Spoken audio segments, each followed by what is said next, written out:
KISW get out of our bank. Now, that being said, he did manage to get $20 from one bank. They're like, here's a 20. Get the F out of our bank. But in a nutshell, the man has robbed 6 banks in 1 week. Obviously, that's a felony. And he has made $605.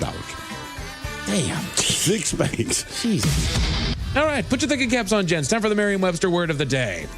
I give you guys a 10% chance of success on this one. I'm sorry. But it is a noun brought to you by the letter N. It refers to the lowest or worst point of something.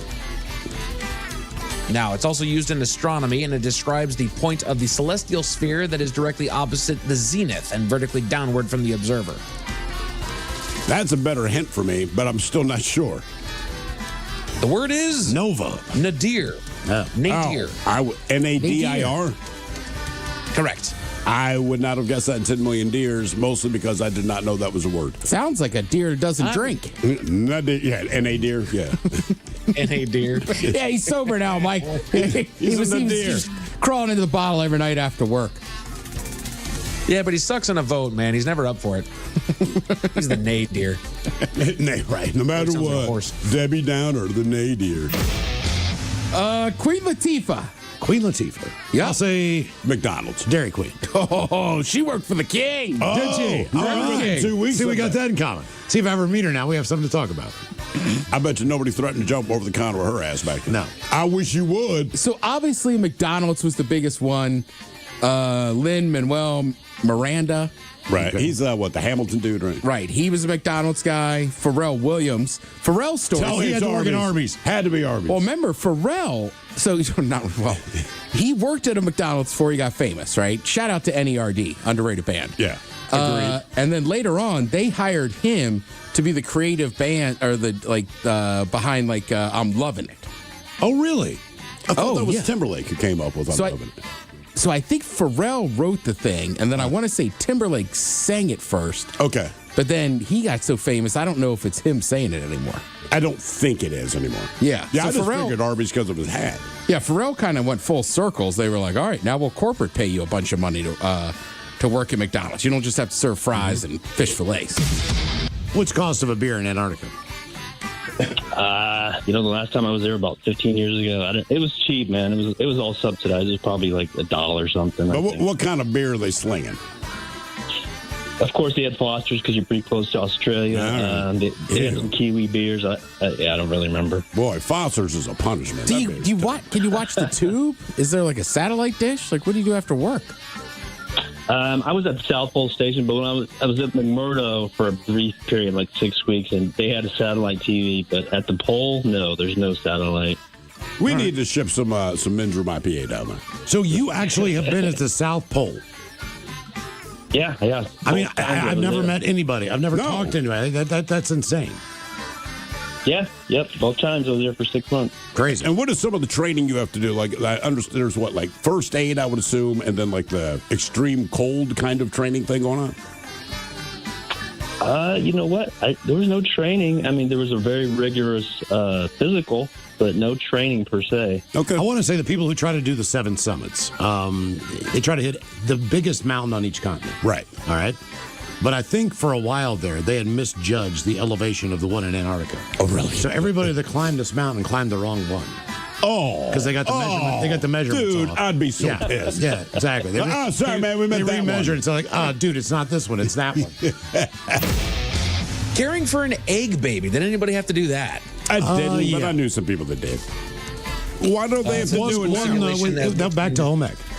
I know, but still, do they do something? I mean, the whole idea of that is if you have a child, be careful kind of thing. Mm-hmm. I don't know that you need to do it, but has something changed where it's like, oh, F your kid? Yeah. I think it's just the idea of making you they- take care of something that's fragile and delicate, and you need to keep it on you at all times. Yeah. So that was the idea. And their argument against it is that, well, yes, Miles, you're right. It helps you take care of something that is fragile. It doesn't teach you parenting skills. No, it does not. It teaches you patience The egg and to pay baby attention doesn't to cry something. at 3 o'clock in the morning. No. Right. Well, look, until you have a kid, there's nothing you can do to prepare anyone for that. You know what I mean? We found out my wife. We bought all the crap we needed. You can paint bedrooms. The reality of what you're going to deal with is there's this nightmare in a freshly painted room. I mean, like, congrats, you know what I mean? We got a diaper genie. I still don't know what to do with the living thing, you know? Eva Longoria worked at a Wendy's. Jenna Fleischer worked at a Long John Silver's. Wow, Long John's. Yeah. That's one you don't see very often. Oh, that was a terrible place. Their hush puppies are good though. You don't see Long John Silver's much anymore. There's a reason. No, the fish was everybody good. I talk to though is like, I like them, and they're still like, Jesus, these hush puppies are great. But to me, Long John Silver was like the ghetto version of Arthur Treacher's. It is. Because my father loved both of those. And when Arthur Treacher started drying up, he very begrudgingly You just wanted the would go to Long John the Silver's. batter crumbs from Long John Yes. Silver's. They were so good. Well, and I think they still do that, right? They still serve it on that little bed of crumbs. Yep. I'll be honest with you. I think I've been to Long John Silver's once in my whole life. There was only one anywhere near where we grew up, and it closed pretty early. You know, it's funny. In England, at least in northern England, I'm sure they do it in London too. You can go to the fish and chip place and you just order the crumbs. Yeah. So like the yeah. paper and like they would just meal on these things. You know, I think Long John Silver is what their legacy should be, or if it's not, the fact that Long Dong Silver took his name from them. Yeah, no. The last one I'll leave you with, because you guys are Star Wars people, Mark Hamill. Oh, McDonald's. Jack in the Box. Did he really? all right. Oh, yeah. Get out of here. Luke Skywalker worked at Jack in the Box. He's got you covered, dude. Eating tacos. Can he get some green beans and the Germans with a toast, unless you guys do a Transylvanian toast. Many thanks. Love you guys. That from Olympia. Green bean. What? Green bean. Okay. Green bean. Yeah. Green bean. Oh, the Transylvania? Well, quite frankly, I will show up at your house. I'm here to suck your... You fill in the blank. I'm all good on blood. I don't even. I'm just here to suck. And Buck. Flood. Happy birthday. All right, guys. I got works downstairs. Here you go. What continent has the highest number of ATMs per resident? Say North America. Antarctica. There's one. There's one, and there's like 18 people that live there. He said per capita. What do you need the money for? I don't know. The whores. No, I'm serious. There's one whore. Is there, one like is ATM. there some dude like, running a general store there, like Bill's? Yeah. I mean, seriously. I want to know who stocks it. And probably don't get stocked anytime a plane comes in. Yeah, I mean, some guy driving his truck up there. You can't fly in the winter. Right. Because they had a medical emergency, and it was like a very rare landing, because they're not supposed to do that. No. But some of them... You know how much an eighth costs there? You think there's a drug dealer in that? I think Miles makes a good point. Yeah. What do they need cash for? I don't There's know. only 20 of them. Right. Maybe they're selling Percocet. I don't know. And now, the men's room legacy continues. Unfortunately, what you're about to hear is real. The members of this radio program are simply not that bright, or what some people would call educated. They are merely stupid. They're not trying to offend anyone on purpose. And all have played doctors on TV. You have been warned and are cordially invited to join the party. This is the men's room. Forget it, man, and get with the countdown. Get with the countdown. Shake this square world and blast off for Kicksville. The trippers, the grasshoppers, the hip ones, all gathered in secrecy and flying high as a kite. This is the men's room with Miles and Thrill. You know what they say, shake your radio more than 3 times, and you're playing with it. You're listening to the men's room. And away we go. Welcome to the 21st Amendment season and episode number 4,495. Oh, God damn it. Along with Steve the Thrill Hill, the Ted Smith, and Mike Hawk. And you are the men's room. Well, Chad, today we celebrate the first day of spring on a Bad Choice Friday. the return of Ted versus the FCC, plus headlines, the men's room shot of the day, fun with listener emails, and everyone's favorite, TV Time with Ted. Clack, clack. Drunk. All right, here we go. Chuck Norris passes at 86 in Hawaii and is now swimming to Los Angeles to rest in peace. Meanwhile, Shia LaBeouf is at it again in New Orleans, arguing with the police. Three crew members are taken to the hospital after a bumpy flight. CBS Radio shuts down news after 88 years, which just does not seem right. And the ghost of Chuck Norris is now speaking Braille to deaf people. That is all coming on today's very special episode of The Men's Room. And now, here's the question. Hola, bitches. Good day to you and yours. All right, we woke up this morning to the news that Chuck Norris passed away earlier today at the age of 86. Some people are saying he passed away just so he could come back. Nevertheless, he was hospitalized earlier this week with an undisclosed medical emergency, but he died today, surrounded by family. And naturally, there's been an outpouring of tributes from Hollywood. Sylvester Stallone, Jean-Claude Van Damme, Dolph Lundgren, a bunch of other action stars, they offered their condolences. But one of Chuck's more surprising friendships was with former Price is Right host, the late Bob Barker. Believe it or not, Bob had a red belt in Tang Soo Do, and he learned it under Chuck Norris. They were even sparring partners, and in one of those sparring sessions, Chuck broke Bob's ribs. Now, nobody wants broken bones, but is there a cooler way to break bones than taking a kick from Chuck Norris? Well, maybe there is.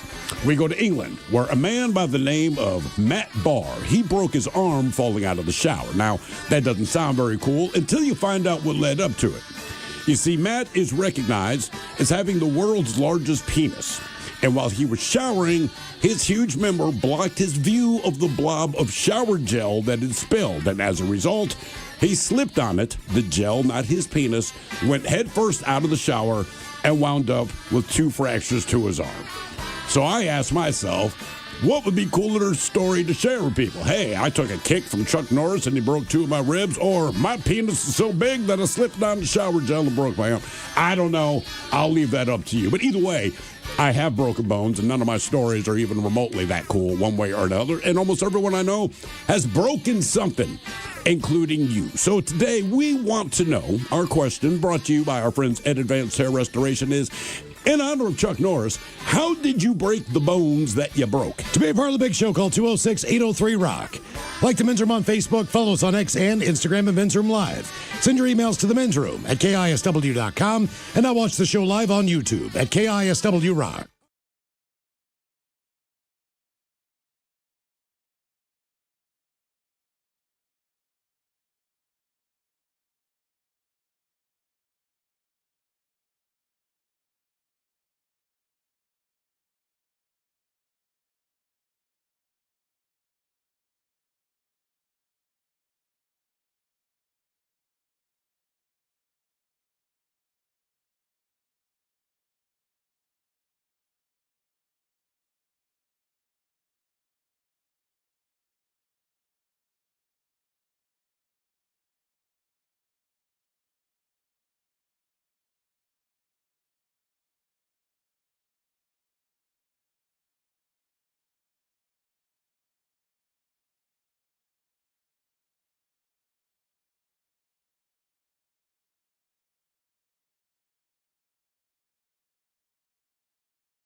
Big stars, you almost forget that they ever had a job besides being famous. Right. I feel like, and I don't know if they're on the list, I feel like what comes to mind, someone like Keanu Reeves working the drive-thru. Like, somehow I can picture that. Yeah. Hey, I think can I take your order? I really think that everyone should at least experience the world of customer service at some point in time in their life. I think you need to do 2 years of it. I really do. Just so you understand how hard people work and the respect. How horrible you are as a customer. Yeah, and the respect you need to show people just in general. Yeah. And I think that's a very valuable lesson in life.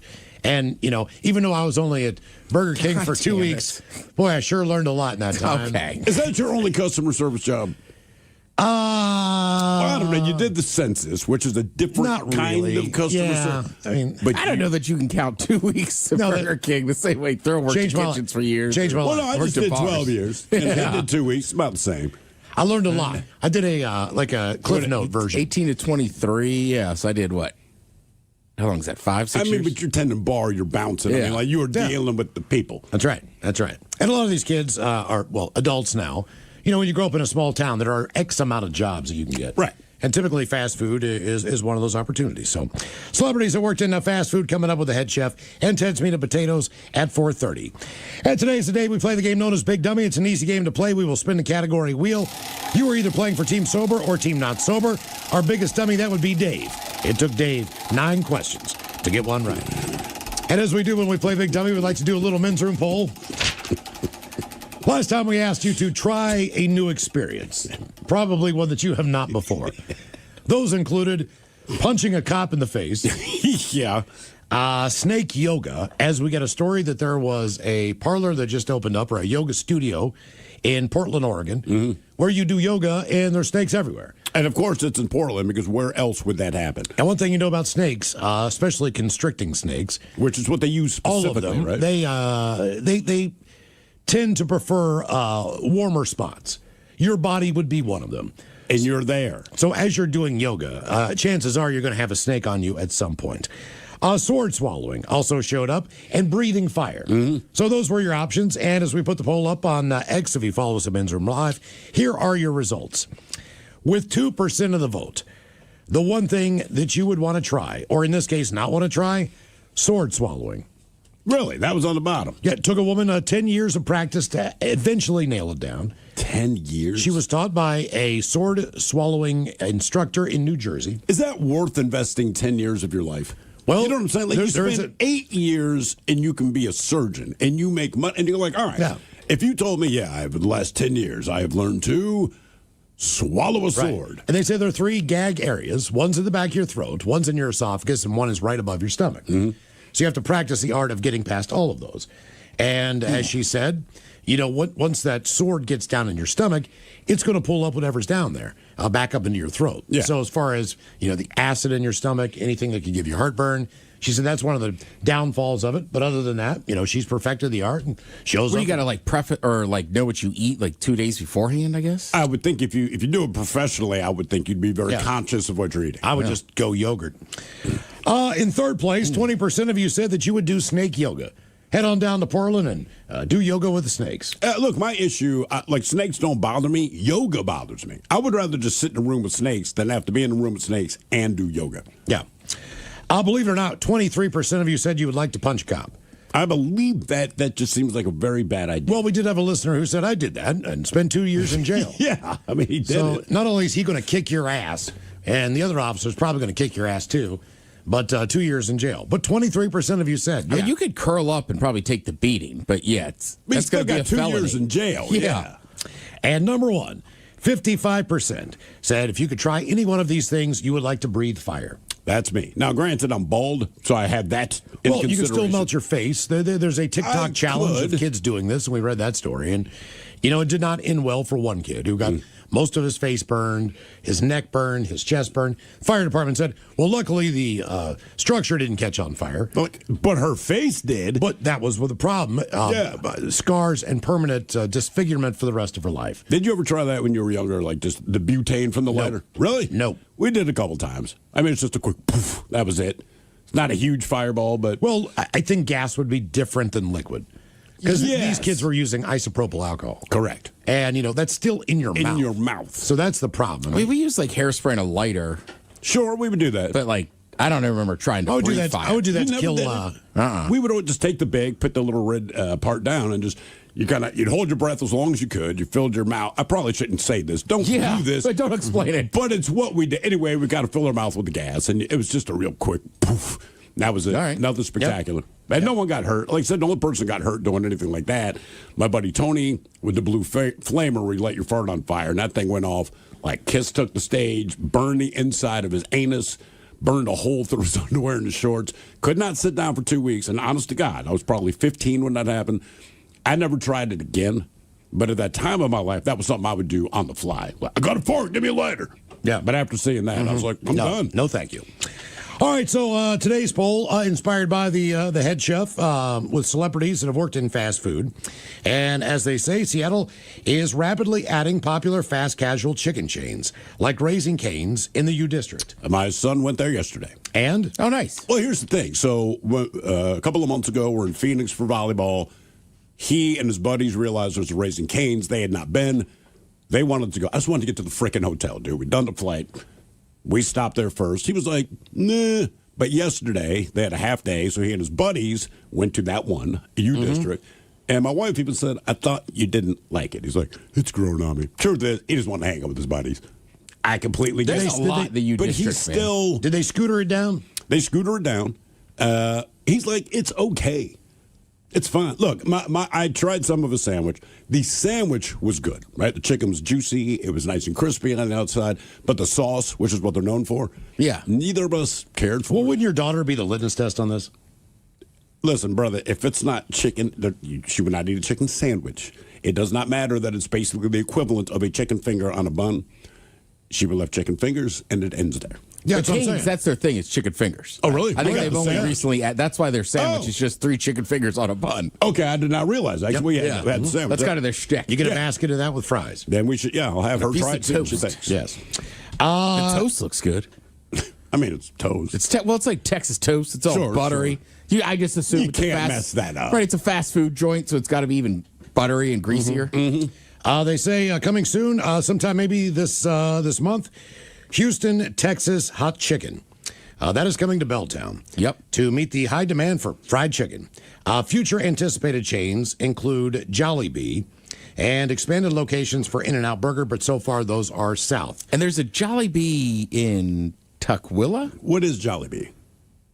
Oh, I mean, I'm is going it to screw burgers, up. chicken? What? No, it's chicken and spaghetti.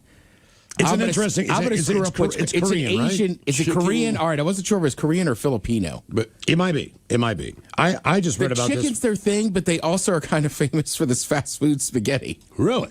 Yeah. Okay. But again, it's an Asian chain that is like doing with their version of American. Looks So I like think- there's probably one in Renton. So I think that's how the spaghetti kind of snuck in there. There's one in Tacoma, There's one. All right. Yeah. There's one in Columbia City right now. and there's one kind of close to Madison somewhere. All right, but either way, Jollibee. Let's see here. Yeah, French fries, fried looks chicken, rice. Those egg rolls. I know those look like hot Like apple fruit pie or pies or something like something. that. But yeah, they do chicken sandwiches. They do buckets of fried chicken. Looks like they got mashed potatoes. Something for everybody. There you go, Ted. Spaghetti as well. All right. That's Right, right. like fried chicken's the thing, but they have other random stuff. Okay. So based on demand and current openings, these are the chains expanding or desired in the Seattle area. So we've got Raising Cane's that opened in the U District. The Houston, Texas hot chicken There's is one in Spokane. Someone said. Yeah, it's going to be one close to a Climate Pledge on the Houston, Texas hot chicken, which is Nashville hot chicken. So I'm not sure. I mean, I don't know what what the difference is. going to be. Mm-hmm. Lack don't- of pickle. Because what's the other hot chicken place? There's already those. Is it Joe? It's like a guy's name. Something not hot sure. chicken. I'm not sure. And that's Nashville hot. It's supposed to be super spicy. So this is like another version of that. Okay. All right. So How's everybody eat all this spicy food? Yeah, dude, Well- that Nashville hot chicken is like super hot. I got to be honest with you. I It's- like the taste. I can't eat it, man. No, I can't either. Well, I had basically the equivalent of that last week when we went to lunch, and I could not finish it. Oh, that. That was the same type of hot spice, not the same flavor. But the that thing was- is, we got each other's bags, all right? Because we both had leftovers. So I ended up taking Miles' home. And I'm like, oh, man, I got his chicken. You know what? I'm going to try a little piece of this. I mean, a little piece of this. And I'm like, my mouth is on frickin' fire. That's one of the reasons I haven't gone down to Sisters and Brothers yet. Just simply because I'm pretty sure they only have Nashville hot chicken. If they just had regular Now, fried they spell chicken. it with an ER or an A on the end. I'll tell you how spicy it is. If it's I Sisters think and it's Brothers. Sisters and Brothers, because didn't they move from somewhere like Georgetown or? Right. I've been there. You Dave's get hot just chicken. plain Dave. Sorry. Yeah, I knew it was a guy. So I've been to Sisters and Brothers. Like you can get regular chicken. All right. You can't get regular chicken there. But like, I don't know, like Well, check it out. Dave's, like it's called Dave's Hot Chicken. So I assume it's all pretty hot. From a guy named Dave. Yeah. And it's chicken. Okay. I typed in Sisters. to the men's room with Miles and Thrill. 99.9 KISW. Oh, patrols, away we go. Welcome to the 21st Amendment season, episode number 4,495. What a large and in charge program we have for you today on this Positive Friday, guaranteed future repeat, the exciting return of Ted versus the FCC. Ted has still not got one. Wow, in the win column in 20 and 26. Nothing. Not a damn thing. Over. Hopefully today, with the help of Cookies Country Chicken, you will be able to pull off this week's Ted versus the FCC. He licks his lips and swiftly shifts and sits at Cookies Country Counter with his friend Kent Cutt. You got it, man. Yeah. We got to start scheduling a cupcake. We do. I feel like I've been playing conference games and they're tough. Oh, yeah. Yeah. Ted versus the FCC. It's coming up at 4:35 on the program. Of course, we will drink a toast in the weekend that is Bad Choice Friday time. You know it's Bad Choice Friday. It's Bad Choice Friday. You know it's Bad Choice Friday. Hey, man, this is your fault. Now, earlier in the day, you would never have known it, but today is actually the first day of spring. Yes, indeed. Looks like it now. It is looking like it a little bit more now, so thank God for that. So today on a Bad Choice Friday, we celebrate the first day of spring with ELO.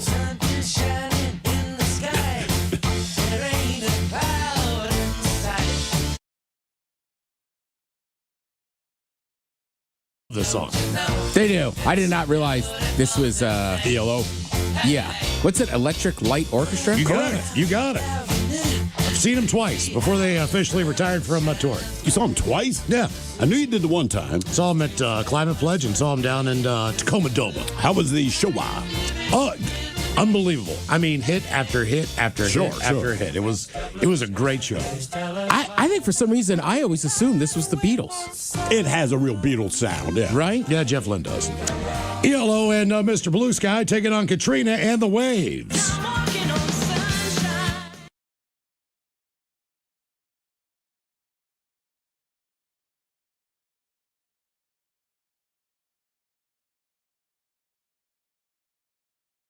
Now, who wins? I lost my dollar last week.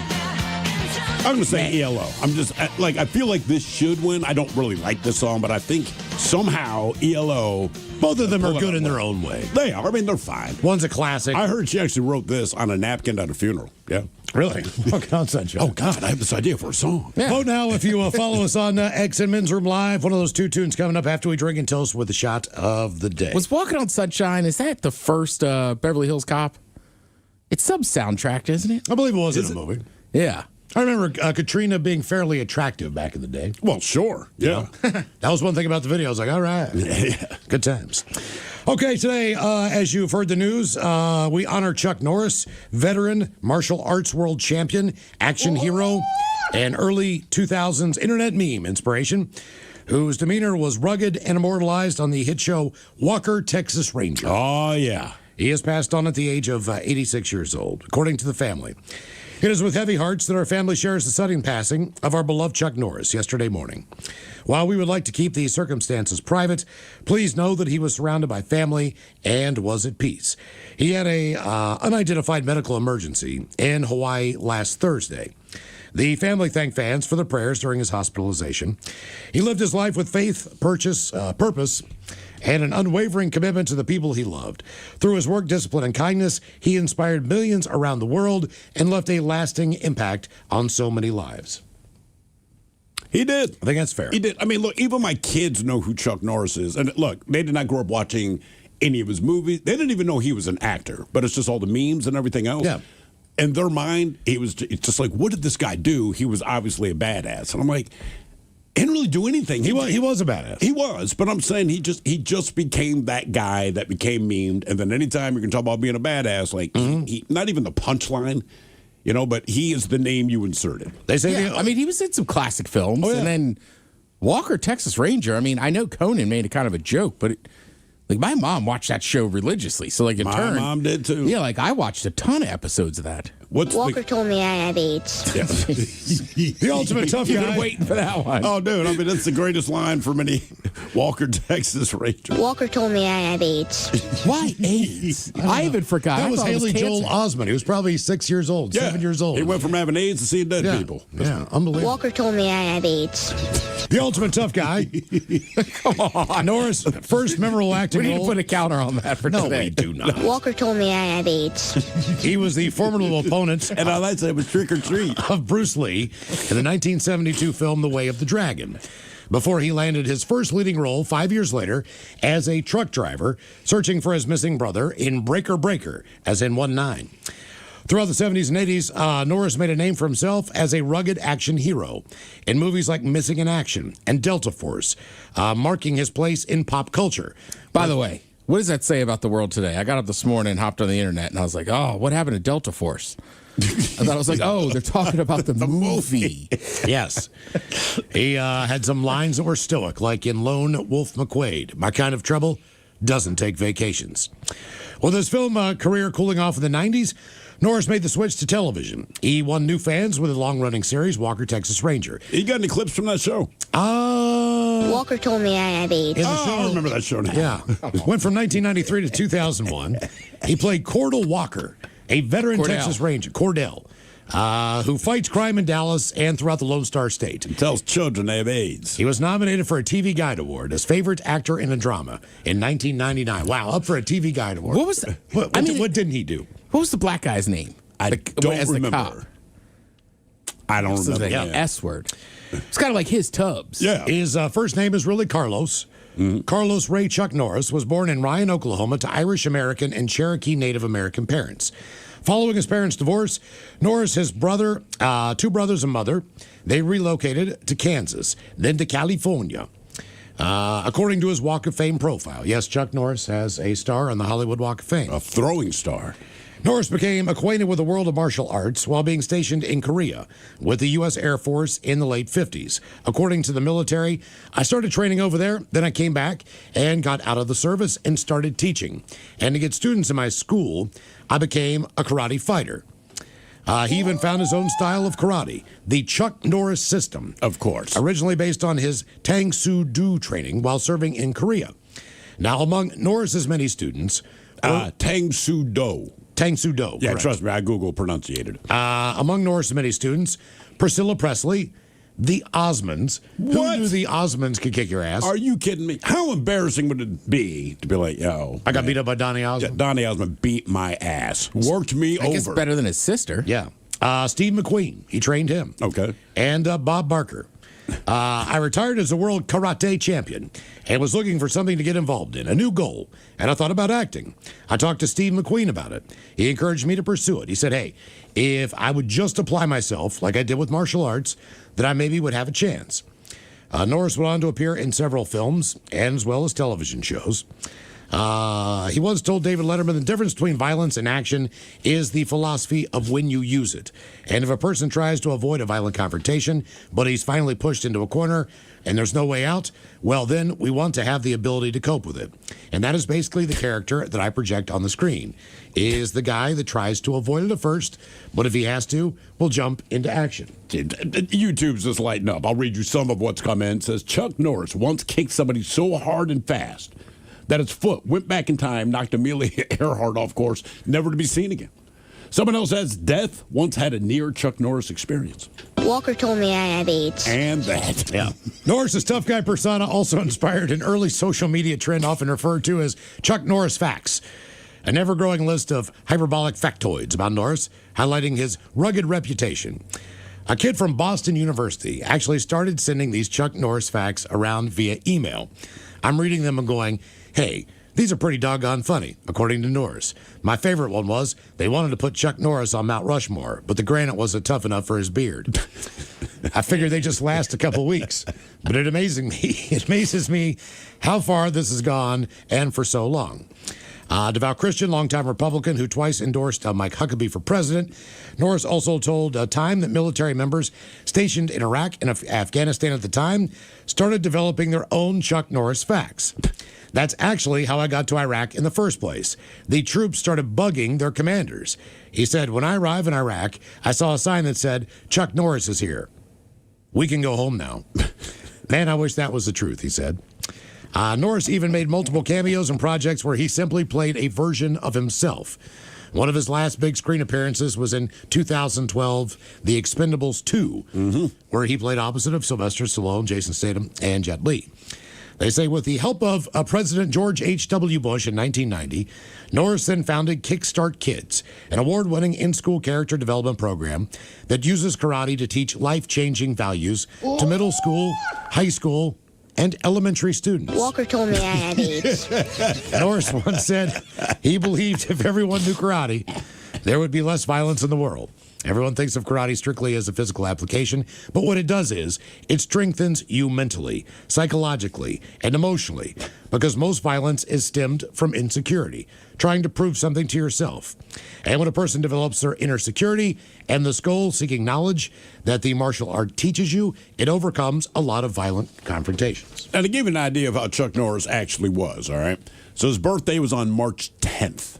Turned 86 earlier this month. He posted a video to Instagram, saying, hey, today's my birthday. This is his quote, though. I don't age, I level up. I mean, like, this, Chuck. It's the most Chuck Norris thing Chuck Norris has ever said. I mean, because now it's like he's not dead. He's simply powered down. Right. Correct. What's the one I always liked? It's kind of dark, but Chuck Norris tears can cure cancer. Oh, damn. It's too bad he's never cried.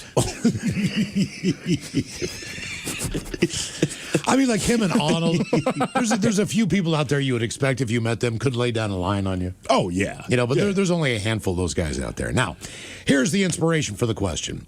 They say, considering that the image most people today have in their minds of the late Bob Barker is of a stiff, moving older man with white hair, it might raise an eyebrow to find out that he was actually a trained martial artist. In fact, he trained under Chuck Norris himself. Even more unexpected is that Barker met Norris years before the karate master embarked on his own Hollywood career. As it happens, Barker bumped into him when he was on his earlier game show.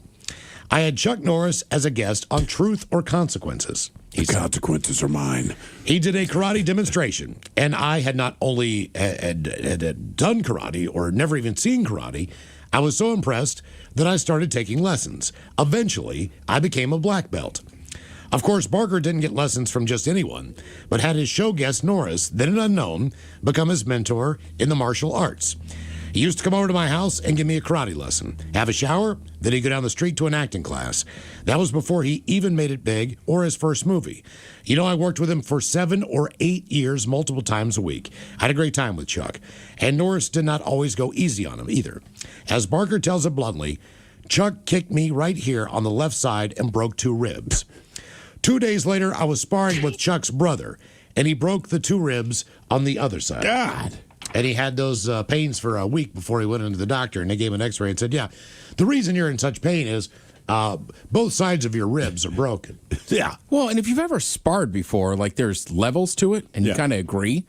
Like he's such a good karate practitioner. Like I can't imagine he was going 100%, and he still broke his ribs. Well, even if you stop, you do that kick where you stop. I mean, that snap. Yes. It's like snapping a towel. If you hit somebody, it's you have the potential to do that without question. And when it's Chuck Norris, just assume it's going to happen. Right. And that makes more sense because in the story that Bob Barker and the original Happy Gilmore was like, no, I want to hit you. I believe so. To Adam Sandler. Yeah. Oh, yeah, but he was afraid he was going to hurt him. Yeah. Even at his age.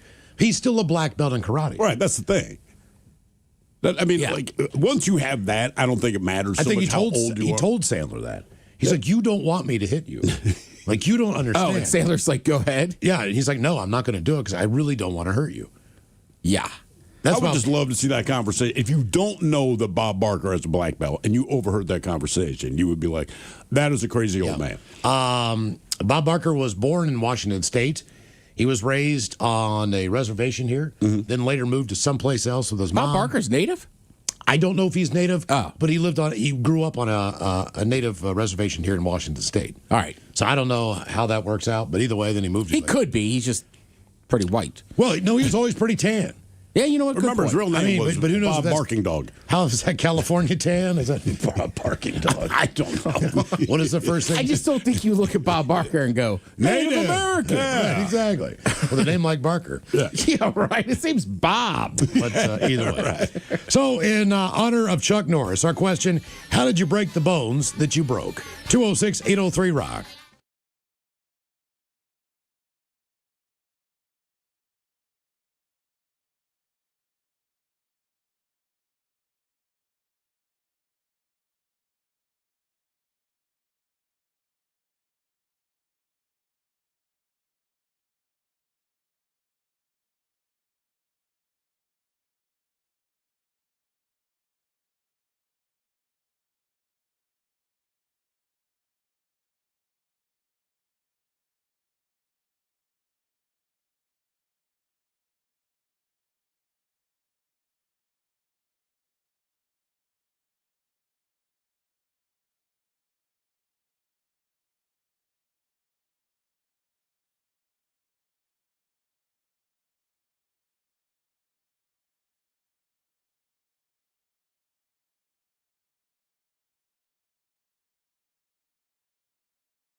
$206-803-ROCK. Game is Big Dummy, 206-803-ROCK. Steve, who is our first contestant ready to play the big game?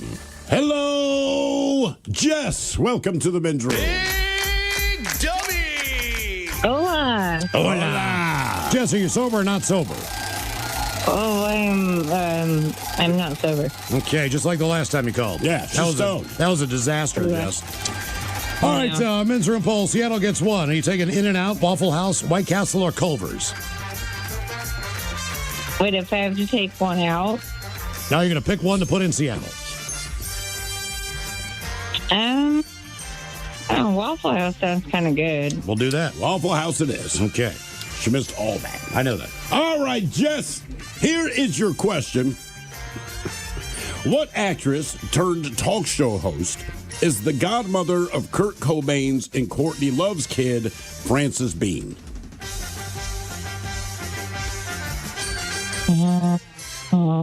Used to be an actress, now she's a talk show. Oh. It's not Oprah Winfrey. It is not Oprah, no. It's one that has a current talk show. But thank you for saying Winfrey. I wasn't sure which Oprah that could have been. Can I just go to the next question, please? Just take a guess. Yeah. She's got a talk show. Talk She's show an host. actress. And it's not Oprah. Oh, I don't watch talk show TV. I don't know. I don't either. Let's see. No, I've never seen the show. No, I've never seen her show. But I know it's on. Amy Schumer. Nope. Drew Barrymore. Yes, indeed. Now, did you already know that? What's that? That it was Drew Barrymore? I just did the quick math. Yeah. I mean, I put it in the question. Yeah, it's not Kelly Clarkson, obviously. Right, it wasn't an actress. Yeah, so you have to do someone who's... Right, she was in a movie, but it was... From Justin to Kelly? Yeah. That does Yeah, not count. well, that counts.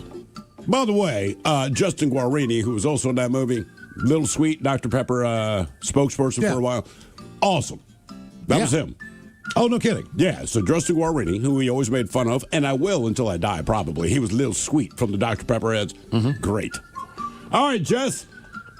Question number 2, multiple choice.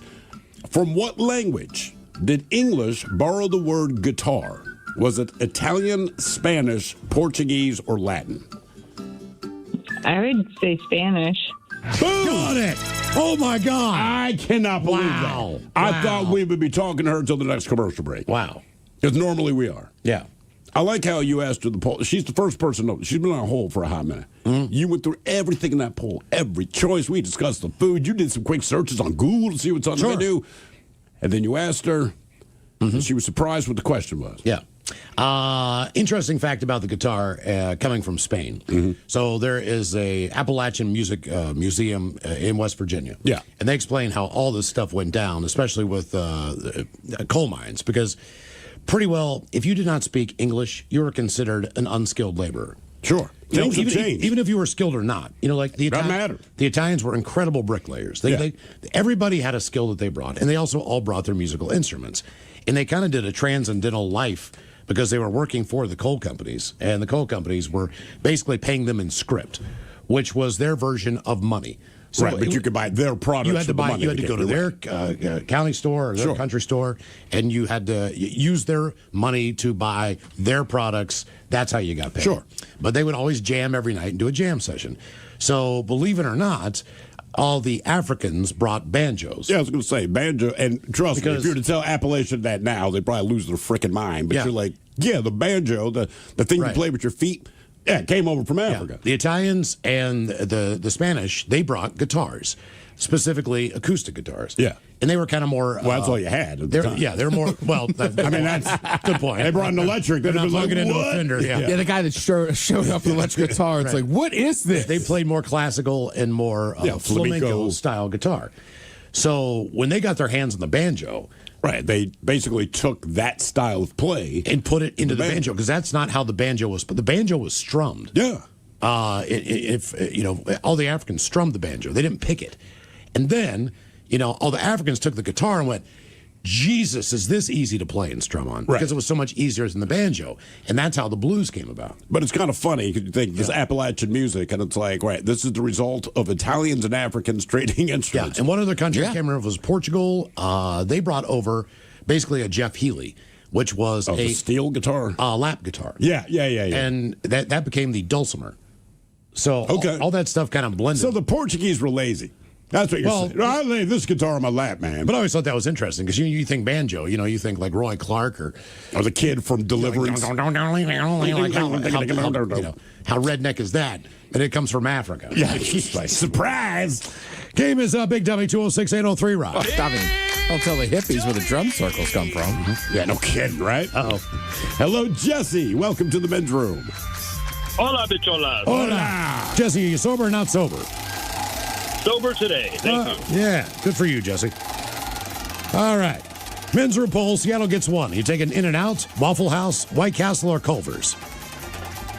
I've never tried Culver's. I've heard good things, so why not put one of those in? Okay, a lot of people are saying that on YouTube, too. I honestly, and I'm sure some people say it's overrated, but I have not heard a bad thing about Culver's yet. Yeah. You can name anywhere else, somebody's going to drop something negative. I have not heard a single bad thing about Culver's, and I've never been. One good thing about our YouTube channel, by the way, KISW Rock, is the community on there is really nice and really strong. Yeah. And they offer suggestions. So, like, say, you got to try the fried chicken sandwich at the mom and pop here or there. Oh, yeah. And I'm reading all the stuff, and I'm making mental notes because I go down to Tacoma. I mean, the only fast food place I could think of that we could use out here that we didn't have on the list was like a Checkers or a Rally's. Sure. Same thing. Yeah. Just depends on where they are. I'll give you a hint. It would start in Tacoma. But eventually. Well, man, I liked. They have the same policy as like Popeyes. I still think Carl's Jr. is a strong choice, which was Hardee's on the East Coast. Mm-hmm. I think they're underrated. There's Carl's Jr. around, though. Yeah, but I'm saying, like, I never think about them or think to go. He wants one in Fremont, Ted. Yeah. I would like anything other than a Thai restaurant in Fremont. Right. That would be great. Every time they come up with a new restaurant, it's like something with an egg in a bowl. Mm-hmm. I'm like, oh, God, man. That's the big thing right now. Can I have a burger, please? No. All right, Jesse. Here is your question. How many strikes in a row earns you a perfect game in bowling? Is it, let's see here. Carry Is it 11? 12. So right? close. 13? 12. Oh, it's 12. Oh, okay. You almost had a perfect game. Because you got three chances on the 10th frame, right? Yeah. Okay. I think, Right. All right. I think I had a game where I bowled like 9 strikes. And keep in mind, I'm not a very good bowler. I think my average is, 135, 150. I'm not terrible. But it's just one of those things where you couldn't miss. And I'm drinking and I'm eating greasy ass fries. I'm damn near tripping over myself. And I'm like, every time I roll the ball, I'm getting a strike. People around me, not so happy. All right. How many bones are there in the human skull? 5, 12, 15, or 22? human skull. The human skull. 12 was one of the options, correct? Correct. I'm going to go with 12. Yeah, that's the wrong one. 22? 22. Is that just like plates in your head? Yeah. I guess your jaw? Is that Right, because that's part of your skull, right? All the stuff. So, yeah, there's 22 of them there. All right. Boy, this is a mean question, but it is a true question. So, what 1960s singer-songwriter was voted ugliest man on campus while attending college? Now, to give you a hint, it was not a man. Oh, boy. Yeah, so this woman was voted ugliest man on campus in the 1960s. I think I know who it is. I do too. When she went to, I hope you're right. Otherwise, you're just being insulted. Yeah, now you're. What is she? Want a Mercedes? Yeah. Yes, yes. Why did you guess that? Because she was. the description is. In the 1960s, this singer-songwriter was voted ugliest man on campus while attending college, and she is not a man. She also went to a very liberal school in San Francisco. And they still said, I mean, like, That's brutal. right. yes. I mean, I get that at like Duke. They got it right on YouTube. They were quick. Yeah, I don't even have a guess for that one. That's before my time. I can't even come up with the name, guys. So I'm going to give you. The mighty 99.9 KISW and KISW HD1 Seattle.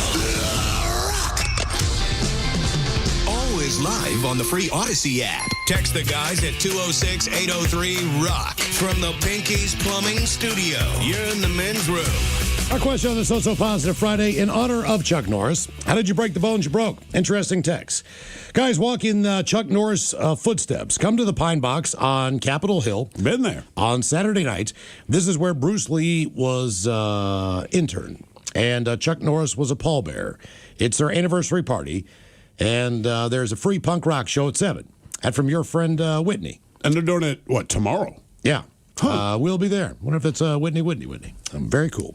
That was pretty cool. We've been to the Pine Box. Tallest bar stools in town. Yeah, because If you fall off that damn thing, man, you're breaking a bone. Well, I want to say the bar itself is what, like the old embalming table or something like that? I mean, it's where they put the bodies. Yeah, because you're like, God damn, this bar is really high. They're like, oh, yeah. They used to, basically bring the bodies in and do what you got to do when you're there. I'm like, that's cool. Now, as far as breaking bones are concerned, who holds the Guinness World Record for the most broken bones? I know the answer to that. Look, I believed it would be this person, and then I thought, well, they've been dead for kind of a long time. Surely someone has beaten them, but no. No. That would be the one and only, another legend, Evel Knievel. Why was he so legendary? Because, again, you and I grew up watching like his TV specials, and not once, it's not a joke, not one time did he successfully do whatever it is they've been promoting. Well, it just depended on, like when he was going to jump over the pool of sharks, okay, he did the test jump okay. Right. And then the second test jump, he screwed up and like broke his ribs or something. Right. And so they didn't actually do the jump that was supposed to be televised. That's what I'm saying. Every time you sat there and watched this guy, like inevitably he would try to do whatever it is they said and not accomplish it. It's almost like Super Dave Osborne. But the difference is, Super Dave Osborne did it on purpose. Well, Evel Knievel but he was parodying Evel Knievel. Because Evel Knievel was rarely successful in anything. Well, this probably proves it. He famously sustained 433 bone fractures throughout his career, setting the Guinness World Record for the most broken bones in a lifetime. His injuries resulted from over 19 major, often failed jumps, including a shattered pelvis, crushed femur, multiple spinal fractures, broken ribs, ankles, and wrists. Here are some of the notable breaks. The pelvis, shattered and broken, notably at Caesar's Palace in 1967 and at Wembley Stadium in 1975. As far as his back and spine, he broke his back 4 times, often requiring a metal spine cage. Femur, broke that 5 times. Other injuries, broken collarbone 3 times, broken ribs, concussions, broken right knee, and both arms and wrists. He spent roughly 11 years in total of his life wearing casts due to his injuries. 11 years in a cast somewhere on his body. I mean, to his credit, he would keep coming back. By 2006, he required a morphine pump for chronic pain and had a severely damaged body. His 1967 Caesars Palace crash left him with a crushed pelvis, hip, and ankles. That failed jump at Wembley in 75 resulted in another broken pelvis. While he claimed 35 broken bones in some interviews, the Guinness record of 433 is largely due to many bones being rebroken or severe damage to multiple areas, rather than every bone in his body. It is unbelievable. We got an update on Bob Barker. Okay. He is native, All right. but he did not grow up on a reservation here in Washington. Okay. He is a member of the Rosebud Sioux Indians or Native Americans in South Dakota. Oh, really? Yeah. Okay. There's a He's guy gotta be called in to give us that info who's obviously native. And I was like, so he is native? He's like, oh, yeah, he's an actual member. He's a real member. It's kind of weird how, when it comes to being Native American, it's always broken down into fractions. For the most part. Like, no one says, like, I'm 1/8 Italian. Right. Right. They just say, I'm Italian. Yeah, I mean, I'll say I'm Irish, but you a little bit of German. But you don't put a percentage on it. But you don't say, right. I'm 1/4 Irish. Everyone else, you're right. Only with natives do people break it down. In fractions. It is. As far as the part, the piece of the pie. Yeah. Well, they're widely different, too, is the big difference. Well, I know that. But still, you could be Sioux, you could be Dakota. It doesn't matter. But 1/16 Mohawk. Right. 1/8 Cherokee. Why is it always a fraction? Is this just white people talking, I guess? That's why you think that? Well, I think there's a certain, like, people use the fractions to say how much Native American they are. Right. But I know after I read that book, I can't think of his name, the football coach wrote. All right. About how he used that to learn, like, football and the run and or not run and shoot, but the air raid offense. Like, Leach? Yeah, Mike Leach. Like, the different tribes just had way different lifestyles and stuff. Some, like, Apaches were known, to be super fast and this and that, and warriors. Yeah. Whereas, like, the Sioux were, like, different. So I think that's why if you're native, there's such a distinction. Well, if you're kind of like being from the South or from the Northwest or from the Northeast. But if I meet someone who's Sioux, they would say I'm Sioux. If I meet an Apache, they say they're Apache, okay? Now, if I meet someone who's, I don't know, great-grandparents were Apache, they break it down. I am one, dude, it just... Yeah, I mean, Spain is different than Norway. I don't say I'm 1/4 Norwegian or 1/8 Spanish, but I might be 1/10 Aztec. But why is it always a fraction? No one ever just says, this is my heritage. It's always like, but let me tell you exactly how much. The percentage. I think it's the white people. And why that come off whiter. Because I feel like if I meet natives, they'll just say, I'm native. Yes. They don't It's claim the white anything. people who put the fraction on But why is it always 1/16? Like, I've never even heard 1/8, man. It's always 1/16. Like, what in the hell happened generations ago that you were 1/16 native? Right. But everyone who says they're 1/16 native, they can't tell you which tribe. They also can't tell you. I would equate it a little bit to like where we grew up in the D.C. Baltimore area, right? Okay. Almost every brother I knew had cousins somewhere in the Carolina, which I get historically why you would. Yeah. But then I would start talking to some of these dudes. Some were like, well, they're not actually my cousins. But just everybody seems to have some relation. But if I tell you I'm 1/8 Cherokee, I can't tell you what the other 7/8 are. I think, American. Well, no, because you come over the top and say, I'm German. Oh, then I'm 2/3 German, and then, I mean, look, I've said for years I'm mostly Irish and 1/4 German. I have nothing to back that up other than what my family told me. Caswell said he was Irish for as long as I knew him. Then his wife, for his birthday, I don't know, 15 years ago, did one of those ancestry. Yeah. Well, he's Scottish, not Irish. He's like, I didn't know. I'm like, but you kept telling everyone you're freaking Irish. But you're not. You're Scottish. I think that's why he went to Scotland. That is why he went to Scotland. Yeah. Because that same trip, it would have been Ireland. But then he found out, and he's like, oh, let's change it. Go to Scotland. Mm-hmm. Yeah, well, that's like people give me crap, especially on St. Patrick's Day. Like, Smith is English. I'm like, it is. I mean, but so how do you know you're not English? Are you 1/4 English? I only know my mom's grandparents 1/4 German and 1/4 Irish? were from Ireland. I believe my grandfather's side was German, and there might have been a different pronunciation of the Smith. like Smythe or something. Or Schmidt. Schmidt, right? Okay. But once he was shot down and in a Nazi prison camp, they were like, we're sticking with Smith. We don't really want to acknowledge the German part right now. Okay. Our question on this Also Positive Friday, in honor of Chuck Norris, how did you break the bones that you broke? 206-803-ROCK. Hello, Michael. Welcome to the men's room. Hey, how you guys doing? Hola. So May 29th, 2023, I worked for the VA. I've called you guys before. I was working out at Fort Lawton in Magnolia, and I was driving a lawnmower. It's a Kubota tractor mower, and the thing died on me. Well, it's got a hydrostatic clutch, so it was supposed to stop, but it didn't stop. So it kept rolling, and it was about 6 feet, and I flipped off face forward off a rock wall. Oh, God.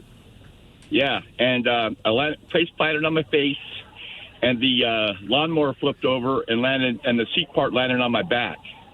Wow. So, and it was a holiday, it was whatever that first one is in the last day of May, Monday of May or whatever. And so I was laying there I got knocked out for a few minutes, and I woke up, and first thing I noticed that I couldn't move because there was a lawnmower on me. So I eventually crawled out from underneath the lawnmower and tried to stand up, and I couldn't stand up. My shoulder was broken in 2 places, and my ribs were broke. I could feel them grinding against each other. So I felt some other irritating things, but the one thing I noticed the most at the time was I was covered in mosquitoes. And I don't like mosquitoes, I have to say. But, yeah, I was covered in mosquitoes. Well, eventually it took me 45 minutes to crawl from where the accident happened up to the truck I was driving, a government truck. And, it's all on video because they had a camera up there, and they're, because they reviewed everything, and they're watching me crawl up the road. Well, I get up to the truck, and you know how the center console? Well, I had my phone there, so I crawled up in the truck, which took me another 45 minutes at least, and turned the AC on full blast, and I accidentally knocked my phone down into the wheel well, or the footwell of the passenger side. So I couldn't reach my phone. And I'm like, I'm not getting out of this truck to go around and pick up that phone. So I was there for I don't know how long, until the next morning at 5 a.m. Jesus, man. Somebody that worked there, and I had no SOS thing on that truck or anything, finally pulled up, and I'm honking the horn. And dude comes up and says, "What's up?" Like, man, I need a ambulance right now. I need to go to the hospital. So fire department comes. I'm a pretty big dude, I'll admit it, unfortunately. And it took them, they go like, "Damn, dude, it's going to be hard to get you on this," because I couldn't get out of the truck. And so it took them, I don't know how long to get me out of that truck, And then they took me to Harbor View, and when finally, the thing that they found out is I broke my shoulder blade in 2 places. I'd fractured 7 of my vertebrae. Jesus. I broke 4 ribs, and I had a ruptured spleen and a concussion. Damn. Well, no wonder you couldn't crawl in the truck for 45 minutes. Yeah, no kidding. I got to ask, what was that military base for? Because you go up there and you see the big... Actually, if you look up the history of it, it was actually a military base. Yeah. The U.S. Army was there.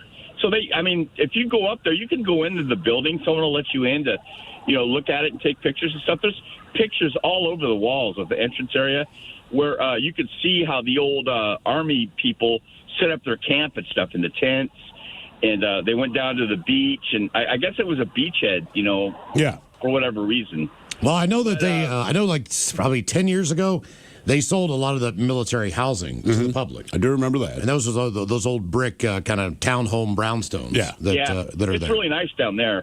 But it's kind of a nightmare working out there when I do work out there, because the people that live around that area, they think it's part of Discovery Park and they can walk on it whenever they want.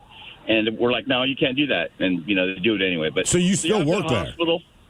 I work at the Seattle campus and the Fort Lawton campus. Okay. And I'm assuming that all of your bills were covered by work?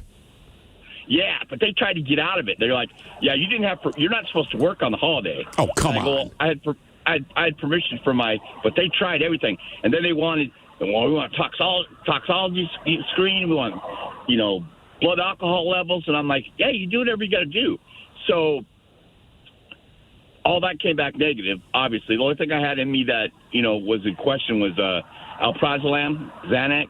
Yeah, but that's the only thing that I had access to when I got hurt, when I got back to the truck. But the most important thing I wanted to say is I have a cooler that I always carry on the passenger side of the truck, whatever truck I'm driving. It's a little cooler, but it holds like 10 bottles of 16-ounce bottles of water. And I drank every single bottle of water while I was in that truck, and I didn't have to get out of the truck to go to the bathroom once. That's how sweaty I was. Okay, let me ask you this. One of the Based on how damaged you were, and you're aware of that, and you guzzle all this water, you got to pee, would you have just peed your pants? I didn't pee. I didn't have to pee. No, but I'm saying if you did, would you have just peed your pants, or would you have forced yourself out of the truck to do it? No, I would have peed my pants. There would have been no way I could have done that. I mean, because when you're hurt and then you stop moving, it gets worse. Everything kind of solidifies in your body and just like it doesn't want to do anything. But that was the longest 2 weeks of my life. I was in intensive care for a week, and then they put me on the regular ward for a week. And I don't know if you guys have ever been in the regular ward on Harborview, but it's like being in One Flew Over the Cuckoo's Nest. Got a lot of drug issues and just people that are mental, and that's where they stuck me. So finally, I said, "Hey man, I got to get out of here." And they're like, "All right, here's your clothes," and they're like, "All right." So it took me a long time to get dressed, and so getting back to the point, I'm just now getting ready to medically retire because I just can't do anything anymore. My back is just so screwed up, Yeah, I mean that makes sense. How old are you? I'll be 60 on the 23rd of October. Close enough. All right, yeah. I mean, close enough. Because it sounds like he's 18. Yeah, exactly. Right, young man. By the way, Miles, we got some clarification because we're like, why is it if anyone has any native blood, they break it down in fractions? I was just saying, that's what Trina on line one's talking about too. Okay, well, then let's go to Trina. I want to hear about it. We had a couple calls. She was first in line, so I was like, Trina, hang on. All right, Trina. Hola, welcome to the men's room. Hola. Hola. Walker told me I had AIDS. So, in a nutshell, it goes down to systemic racism and U.S. and Canadian governments trying to not just basically extinct any native blood. So, for example, if you were born in, quote, Canada, if you were under 50%, you would not be recognized as an Indian status. So the less blood quantum, the more you don't have any rights. And same with down here, like my sons their father is enrolled in Quinault, and if they didn't look as me as Native because they don't acknowledge Canada because of the U.S. federal government. So it all comes down to the less blood quantum and the border, the imaginary border, basically erases your rights. Yeah. I got a couple texts on that, too. It says, Sean from Tacoma, the use of fractions that determine Native American blood quantum instilled by the U.S. government primarily through the Indian Reorganization Act of 1934. Another local Native here. The reason most Native people know what fraction of Native they are is because the government forced Natives to acknowledge how Native they are to limit who was qualified for government benefits and who wasn't qualified. The act is also called the blood quantum. How Native are you? So basically that's it. Okay, that makes sense. Yes, it does. Yeah. Now, because you're right. Why does everyone do that? That makes sense now. So, according to Trina, at least in Canada, you have to be 50% or more, or not recognized, right? Okay. Yeah. So in that case, it's like right because there's. Then what is it in the U.S.? Because I mean, look, I don't know. So Trina makes the point in Canada, you got to be 50% or more native blood for them to recognize you and to get whatever benefits. So is it lower in the States? Because my thought is, if you're less than 50%, then why bring it up? Yeah. You know what I mean? If you're from North America, like she said, an imaginary boundary set up by somebody else. Somebody else. If you're from North America, you're from North America. Correct. So I don't know why. Different governments, though. I probably have different benefits or whatever. I'm just guessing, but I would assume some people too. Like if you're any part a different ethnic group, you might just take bond with that. Sure. Like Jackson Smith of Jigba, right? He was Jackson Smith, and then I want to say his something happened with his grandfather. So he was like, I'm going to add our African name to kind of show pride to it. Yeah. I don't know. Look, if I was 2% Portuguese, I'd be yelling Portuguese all the time. I mean, everyone seems to do it in this country. Yeah. No one just said you're American during the Olympics or when you visit another country, but otherwise somebody's anything other than American when you ask them. Mm-hmm. Right? Yep. I'm German. I'm Italian. I'm like, brother, you were born in Pittsburgh. You are not, I understand Chances are you're Italian. Heritage, but you're American. Right, St. Patrick's Day is basically an American holiday. It pretty much is. Right? Because I was talking to Sean down the hall there, and he was like... What did he think? He was just like, till like 30 or 40 years ago, like pubs wouldn't even be open in Ireland, right? It was like a solemn day of remembrance or whatever. And then they're just like, well, the Americans got kind of crazy with it. So it's like, so wait a minute. This was supposed to be a solemn holiday. Instead of for drinking the at a Irish. bar all day. You come to the U.S. and we're like, crack some whiskey, brother. Bar crawl. Well, same thing like Cinco de Mayo, right? If you go to Mexico, they're like, look, man, we are aware of Cinco de Mayo, but no one really like celebrates it. It was just a victory in a battle. Well, it is not our Independence Day. We find a way. I mean, there's Santa crawls where you follow Santas around drinking beers at different bars. I mean, Cinco de Mayo is a little bit That has different. I nothing to want to do say with the Christmas. Corona company basically was like, let's pick Absolutely. this holiday and get people all But fired I up. like how we do it here. Like, hey, we acknowledge what's going on in your country, and what we're going to do is party. Yeah. This is how Believe it we're or not, gonna before throw all down. that, Ted, back in the day, the beer Sol, at least on the East Coast, because I was there, was a bigger selling beer. Do you guys remember Sol? I remember Sol, S-O-L, right? S-O-L, yeah. And that was the number one Mexican. S-O-L. That was the Damn. number one Mexican beer that you could find. Maybe we should change the spelling. Well, it's the sun. That's right. Well, I know it's like I have POS beer. It's supposed to be pronounced Pose. It's a family name. You're right, but I like all the stupid drinking holidays. We all do, Whatever. because we're encouraged And to go drinking. It's a good excuse, right? Cinco de Mayo, like, I guess better get tacos. The only one we don't really throw down on is Easter. Yeah. Which is also weird because if you're a religious, that's the big holiday. Yeah, for it's all sure. based on the death and 3 days later. Oh, man, you think Chuck Norris is pulling a Jesus? 3 days from now, Is he back. going to pop out on Sunday? That would be the ultimate. that would be mind-blowing. Walker told me I had AIDS. In honor of Chuck Norris, how did you break the bones you broke? 206-803-ROCK.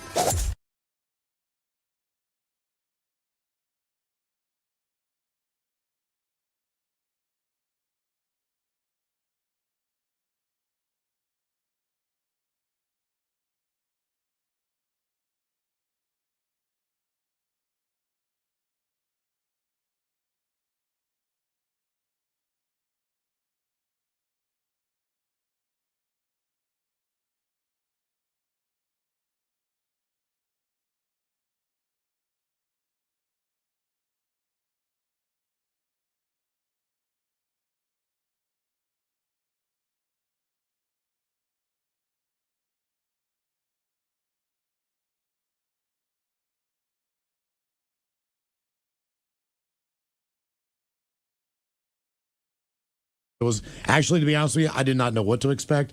No, I had an absolute blast. Oh, yeah. It was a good time, man. Good times. KISW.com to get your foursome together. All right, the game is Big Dummy, 206-803-ROCK. Big Dummy! Hello, Sean. Welcome to the men's room. Hola, bitches. Hola! Johnny on Team Sober, Team Not Sober. You know, Miles, the last couple times I called in, I was riding the not sober train. However, I'm proud to say tomorrow will be my 2 months sober. Oh, really? Oh, wow. All right. What brought that on? What made you go sober? Family. Oh, really? Did they do the kind of intervention? Not quite an intervention, but the pre-intervention? Or is this the wife saying, I'm leaving? A little of both. Yeah, I was going to say, is this family or wife? Because I found that one wife is good for an entire family as far as giving you crap. Yeah. You know, like my entire family can come in and sit me down and do whatever. Nephew, I don't want to hear. The wife, somehow it's different. Was there an incident, so to speak, Sean? No, it just became too much. Okay. An too accumulation. Yeah. What is the biggest bonus you've noticed being 2 months sober? You get sleep better? Is there Your wife's not nagging you? more sex? What? I think a lot clearer. You do. Okay. Okay. Yeah. Well, that goes a long That way. does. All right, Sean, our men's room poll. Seattle's going to get one of these establishments. You pick. In-N-Out Burger, Waffle House, White Castle, or Culver's? I'm going to go Culver's. Culver's. Have you been there before? I have. When I lived in Florida, I went there a couple times, actually, and everything I had was amazing. And like I said on the YouTube channel there, they also make homemade ice cream every day. Oh, really? Okay. That's kind of a game changer So you know that I was unaware. the milkshake's going to be fantastic then. God, yeah, man. I will have diarrhea and not care. I'm getting to that point in life now where if I do go get a hamburger someplace and they have milkshakes, I'm now the hamburger milkshake guy. You I'm gotta not get a eating as many milkshake. fries, but I'm just definitely getting a milkshake for some reason. If you have a milkshake, get the milk. My daughter wanted to go to Baskin Robbins on Sunday. I'm like, man, I don't know. And then ding, I'm like, yes, we can go. And I got a milkshake, and I sucked that thing down and spent the rest of the day holding my gut and riding the toilet, but I didn't care. Okay. I mean, a cheeseburger and a milkshake, that's classic Americana. Yes. Really is. Oh, God, it was good. By the way, Sean, just so you know, here on the YouTubes, someone here says, I attend AA meetings more than once a week. Have setbacks, but great on you, Sean. So there you go. Little encouragement. I appreciate it. Yeah, I go to groups 3 times a week. So 3 times a week. Wow. How many people are in the group on average, or does it change depending on the day? It changes, but on average, I'd say at least 12. Okay. Hey, man, there's nothing wrong with really crappy instant coffee and cigarettes. Yeah, I was going to say, how many of them are ripping smokes? That's every single one of them. Yeah, I was going to say, brother, that is the one thing I see outside any of the AA things. Like, everyone's smoking. After this, we go to Tobacco Anonymous. Well, when I went, we took smoke breaks. Yeah, exactly. It was an hour-long meeting. You took a smoke break. I don't know about AA, but there was definitely a drug, like, treatment center by my house in Belltown. Yeah. And I mean, just you're right. There was just always a group of people. Always. And I don't know where, but they still seem to find styrofoam cups. For I know. For their crappy coffee. And it's powdered creamer. Yeah. It's everything that you hate about coffee. This is one thing I know to be true. If you see powdered creamer and they offer you free coffee, you're in a place you don't want to be. Oh, right? There's a DMV. Well, look, there's something. There's a rest stop on the way to Oregon on I-5, and they have I don't know who does it, but they're always set up like on Saturday and Sunday morning, and that's what they serve you. It's free. You can make a donation to them. It's like the Elks Club or something like that, but it's crappy coffee. It's creamer. Powdered. If it's powdered creamer, and you get in free. your car, and it's like, this is the saddest coffee ever, but I need it. That's how you know you're not going to have to pay for the coffee. If it's powdered creamer, you're like, yep. On the house. They have uncomfortable seats. Styrofoam cup, powdered creamer. Terrible lighting. It's free. Right. I don't know why, and I'm fine with instant coffee, but yeah, the powdered creamer, I'm just like, I don't know, man. Yeah. I'm not a big cream in my coffee guy anyhow. Candy. What's that? We just get water and candy. Water what kind of candy. candy are they giving you? What's up? What kind of candy do they give you? Whatever anyone brings in, bro. Skittles, little caramel candies. People bring in donuts sometimes. Ooh, okay. Now, are you the point now where you think you still think you need that support, or you think you're in the clear? I think I'm in the clear, but it's nice to just go there to remind myself why I'm doing it. Yeah, right. Okay, that makes complete sense. All right, Sean. Here is your Instead question. of just white knuckling it, hoping for the best. right. All right, here's your question.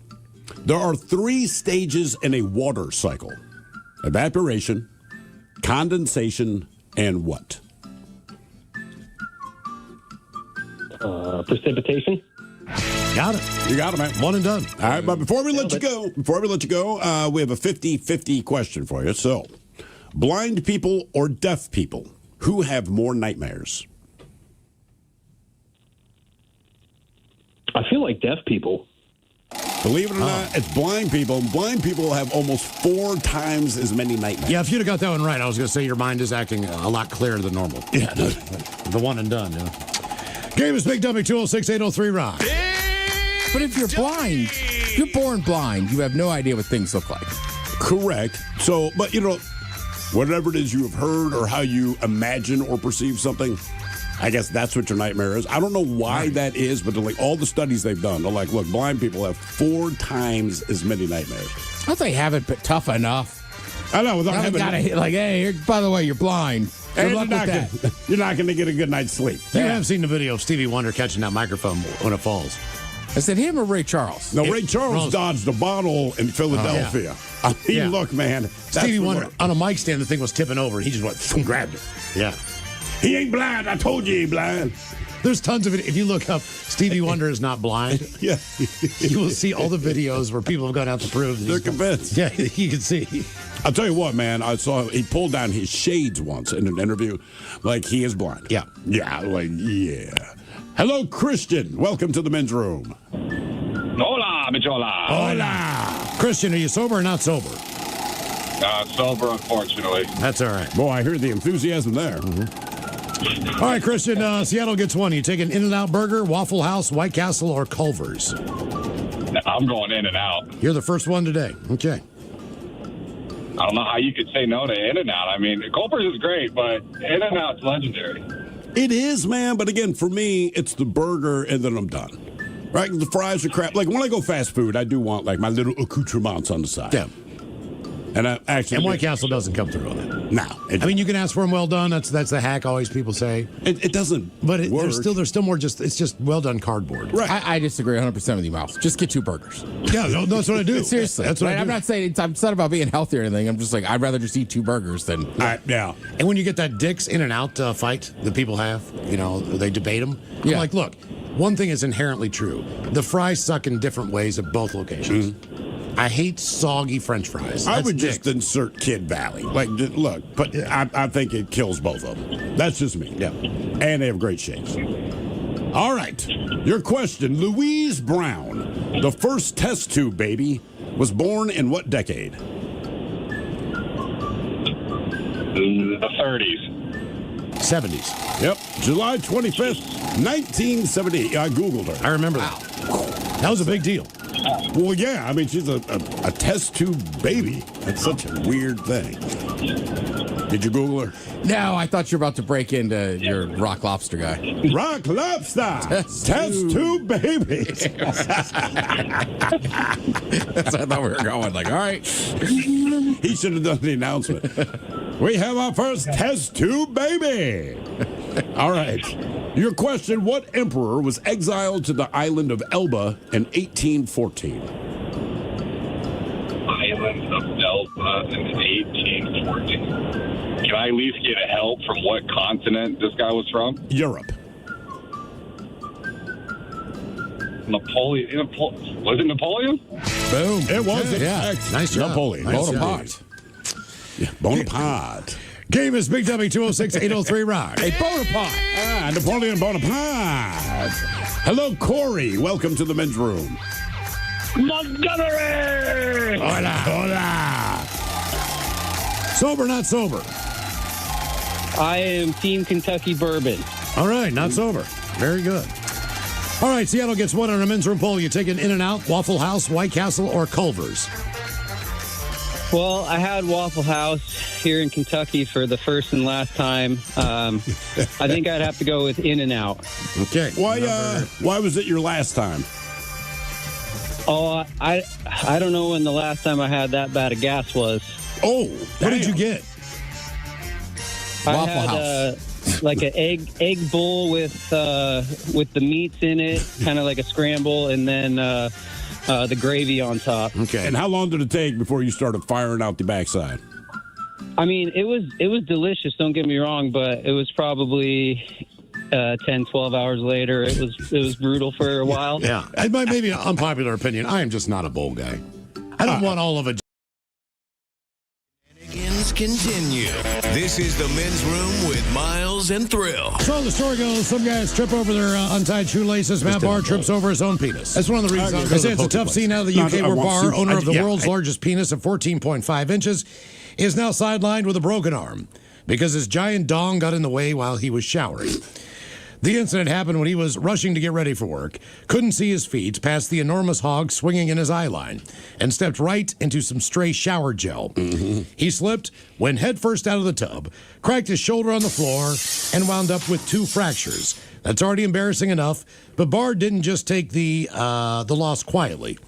He went straight to the press, again, which means the next time anyone in London sees him in a sling, they'll know exactly why. Barr's unit has made headlines before. It even has its own cast at Iceland's Phallological Museum. Mm-hmm. But according to him, life with a weapon of that size is not exactly a dream. I mean, but you keep going to the press, and everything he goes to the press about is penis related. Mm-hmm. You're like, God, such a nightmare. I mean, look, I broke my arm because my huge penis blocked my view of the shower floor, and I slipped and just like. Look, man, that's a problem I'd like to have. He could have just gotten it fixed. Yeah. So, on this positive Friday, our question in honor of Chuck Norris, how did you break the bones that you broke? 206-803-ROCK.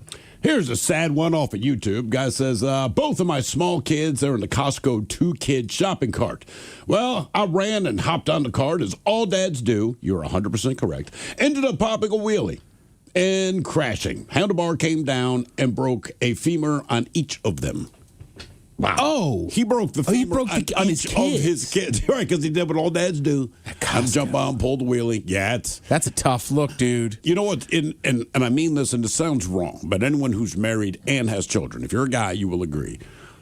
As bad as you feel for your kids, the most terrifying thing is explaining to your wife why both of your kids have broken legs. Yeah. I mean, that just like, I'm not going to tell you what All happened. them screaming in a Costco. What That's tough, happened? too, in a Costco. 'Cause, I mean, I can imagine me being like, "What are you doing, idiot?" Oh yeah, that's a bad look, man. Right, like everybody agrees, and look, it was innocent enough. You do it, but once it happens, everybody's gonna be like, "This guy's an idiot. You're irresponsible." Hello, John. Welcome to the men's room. Hola. Hola. So how'd you break bones? So I just shy of my 30s, I decided it was a good idea to get into amateur motocross racing. Just shy of your 30s, you made this decision. Okay. Yeah, so things went well, but there'd be a bump here and there. The big one though, I was 43 and I was doing quite well in my race season until I got tangled up with another rider on a jump face where we were going to fly through the air, and trying to get separated from being tangled up with this other rider, I got the short end of the stick, and my wife and his son were sitting in the stands watching, and they saw the dust and all that and came out. And meanwhile, the medics are dragging me out of the ditch on the side of the track, and I had compound fractured my femur. Ooh. Broken collarbone and a broken hand. Ouch. And out cold. Oh, so you were out. So you don't remember any I of was this. out. Not until I woke up. But you remember being tangled in the air, and that's the last thing you remembered?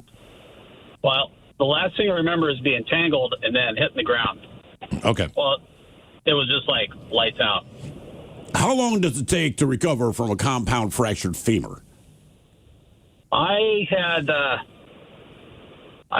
8 weeks with no weight bearing, and then I could start to put weight on it as much as I could handle. How much muscle mass did you lose? Not too much, really. Okay. Now, did you continue with your motocross, or was that it? No, I did continue, and went on to have a few more injuries, but overall it's been pretty sane for the most part. Do you still race? Yeah, once in a while, a little bit. And what is it done by age brackets, or is it just skill level? Yeah, so I got into a organization that the racing is arranged by age bracket and skill level. So it's the Washington Vet Motocross Association, and they have skill levels and classes for 30 to 80. Oh, damn! Wow, 80 years old. I can't imagine doing whoop-de-doos at 80. No. I feel like my boobs would bounce up and down a lot. Yeah, Yeah, there's not many old timers out there, but there's quite a few guys still in their 40s, 50s, 60s that are still out there, throwing down and doing their best. I don't think there's anybody in that sport who has an intact collarbone. I mean, they've all been broken. A wrist, collarbone. I think so. Now, is your wife supportive of this, or does she just kind of roll her eyes and say, "All right, do your thing"? Well, at that time she said, "Well, that's it. You got one more of those, and then that's it. That's enough." But otherwise, she's cool with it, and she digs going to the races. And all right. Good for you, man. She's always encouraging. That means you have a life insurance policy. Yeah, that's what that tells something's me. going on. Probably $250,000. Keep racing. Jump higher. That's for sure. Yeah. You'll say, who was it? Harrison Ford, right? So he's a pilot, and then he seemed to start crashing planes fairly regularly. Two, and he landed them, but he had difficulties. Something was going on. Right. And I remember his wife was Callista Flockhart, is that her name? She's like, "You're done." And he basically said, "I want to keep flying, but just going home." He was is also not the best. flying old World War II aircraft. He was flying very specific stuff, but he definitely landed at least one on a golf course. Yeah. In honor of Chuck Norris, how did you break the bones that you broke? 206-803-ROCK. You said collarbones. So my brother's 7 years older, right? So he was always nice when we were little about playing football in the house, whatever. He'd get on his killing you. Yeah. Right, and he'd play on his knees or whatever. I don't even remember it. We were so young, but somehow my sister broke her collarbone. Like, I don't know if she was trying to tackle him or during one of your football games. Right. And it's like in the living room or the basement of my cousin's house. But to this day, oh, yeah, he'll still hear about it. Like, remember when Chris broke Melissa's collarbone? It's like, well, hang on. Right. It's how you phrase it. Correct. Everything's about how you phrase it. Hello, Josh. Welcome to the men's room. Hola, gentlemen. Hola. Oh, man. Does the volume go up and down in your guys' headphones, too? Just curious. No, really. No. I think we have an equalizer on here. Oh, okay, because it constantly goes up and down. And I'm like, dude, what is going on? Am I losing my mind? Yes. You might be. You might be losing your mind. Yeah. You might have bad real quick, headphones. I can kind of jump in on these fractionals from the black community as well. Does that as Thrill well knows, but yeah. So like I'm mixed. Y'all know that, but I identify as black because I don't know anything else. Because everyone else identifies you as black. Mm-hmm. That too. I mean, that's how. Look, man. People say Obama was the first black president. I'm like, he's actually mixed, but basically, if you're mixed, you're black. That's just that is how that is works. Like everybody, the only white person in my family growing up was my grandma. I didn't even know what white kids had for breakfast, so I made friends. You know what I'm saying? Stuff like that. So it's like, you know, I just grew up black. That's the only thing I knew. And so, like, when I talk, people are like, you talk funny. And it's like, no, you're an idiot. I'm just mixed. Josh, it's a lot of toast with cinnamon and sugar. Yeah, a lot of yogurt. I mean, y'all saw my daughter. I mean, you know, her mom's blonde-haired, blue-eyed, as you saw. And freaking, dude, when the sun comes out, somehow this little Negro gets darker than me. I'm like, are you for real? So what does your daughter say? Does she say she is mixed? Does she give percentages? Like, I am 2/3 white, 1/3 black. My daughter is the speaker of the Black Student University. And sometimes out of the bleachers they hear, who's the white girl? I know. And she mostly identifies as black because it's like, you know, I raised her and, you know, we go home to visit my family, not so much hers. Gotcha. So it's like she was surrounded by everybody. I like the way to tell is simply this. If you did something wrong as a child and your parents said, don't do that again, you grew up white. If you did something wrong as a child and they said, do it again, you grew up black. I mean, that's right. Same situation, but that is how it's addressed. Go ahead, do it again. See what happens. Go ahead. Steal another candy bar and see what the F happens to your ass. And you go like, all right, you grew up black. Boy, that's on point. All right. Good times. So, all right, I'm gonna give you all a pick real quick. You want a story where I split my sack open? You want the story where I flew on a skateboard 8 feet and smashed my mouth? That's why it looks like this. Ooh. Or, you know what? Since your reaction was that, let's go with that. When I was at outdoor school down in Portland, when you're in middle school, you spend a week in an outdoor school and you're gone your whole class, blah, blah, blah. And you learn everything from how to, you know, gut a squirrel to shooting a BB gun and all that stuff. You know, gut a squirrel? Oh, yeah. Dude, this outdoor school would not fly today, bro. They trapped the squirrel dog, hung it up by its legs, gutted that sucker, and just grabbed him by the tail and ripped it off like Silent Hill, dude. I was like, oh, my God. I was cool with it. You know what I'm saying? Because we grew up how we grew up. I was cool with it. The rest of the kids were just dumbfounded. They were like, oh, my God. Yeah, still not flying today. Anyway, while I was gone at this school, these tweakers had a Camaro engine on a cherry picker and broke the sidewalk in half when the engine snapped and hit the 4 squares of the sidewalk. We don't know this. So me and my buddy JD grabbed our skateboards and skadoosh. We are down the hill. This is down in Portland off Holgate, 42nd and Holgate. It's just straight downhill. And I knew those grass patches, man, like the back of my hand. I'm on my knees on my skateboard. I'm out front. I'm flying. Dude, we got to be doing like at least 25, 30 on these skateboards. And at the last minute, I see 4 squares of concrete just caved in. Couldn't even put a toe down the slide down, dude. And I hit this joint so hard, it snapped my front trucks in half. Jesus. I slid probably 6 to 8 feet, landed chin and mouth first, and then slid like another 2 to 3 feet. And with my parents being poor, of course, there was no dental work, and that is why my mouth looks like it is today. I broke my collarbone. It set back my lower jaw to where my tongue pushes on my teeth, and everybody's like, "Dude, you got a huge tongue." Yeah, my jaw's kind of kicked back, and but it made like my neck muscles in my lower jaw stronger. So like taking dude, it'd be hard pressed to knock me out. Okay, never have been type thing, that type of thing. But yeah, man, it separated my teeth and all that stuff. And then the cold piece about it is the only adults that were home was my neighbor Ruth. She's a nurse. Her husband was the size of Shaq, but was like an identical twin to Sinbad. It was hilarious. Sinbad was kind of a big dude. Mm-hmm. Yeah, he's big, but he was a midget compared to this dude. And so we go to Ruth, and I'm screaming and hollering. My face is hanging off and everything. And she's like, "Is there anything I should know?" And you know how like you crack a joke when your buddies are messed up? There's a time you crack a joke and there's a time not to. And JD goes, "He's got AIDS." And so Walker told me I have AIDS. Every time you play it today, I've just been dying. Because he said that to her. And it took me 35 minutes of deliberation through blood and teeth and jawbone that I do not have AIDS. Oh, you had that on my face.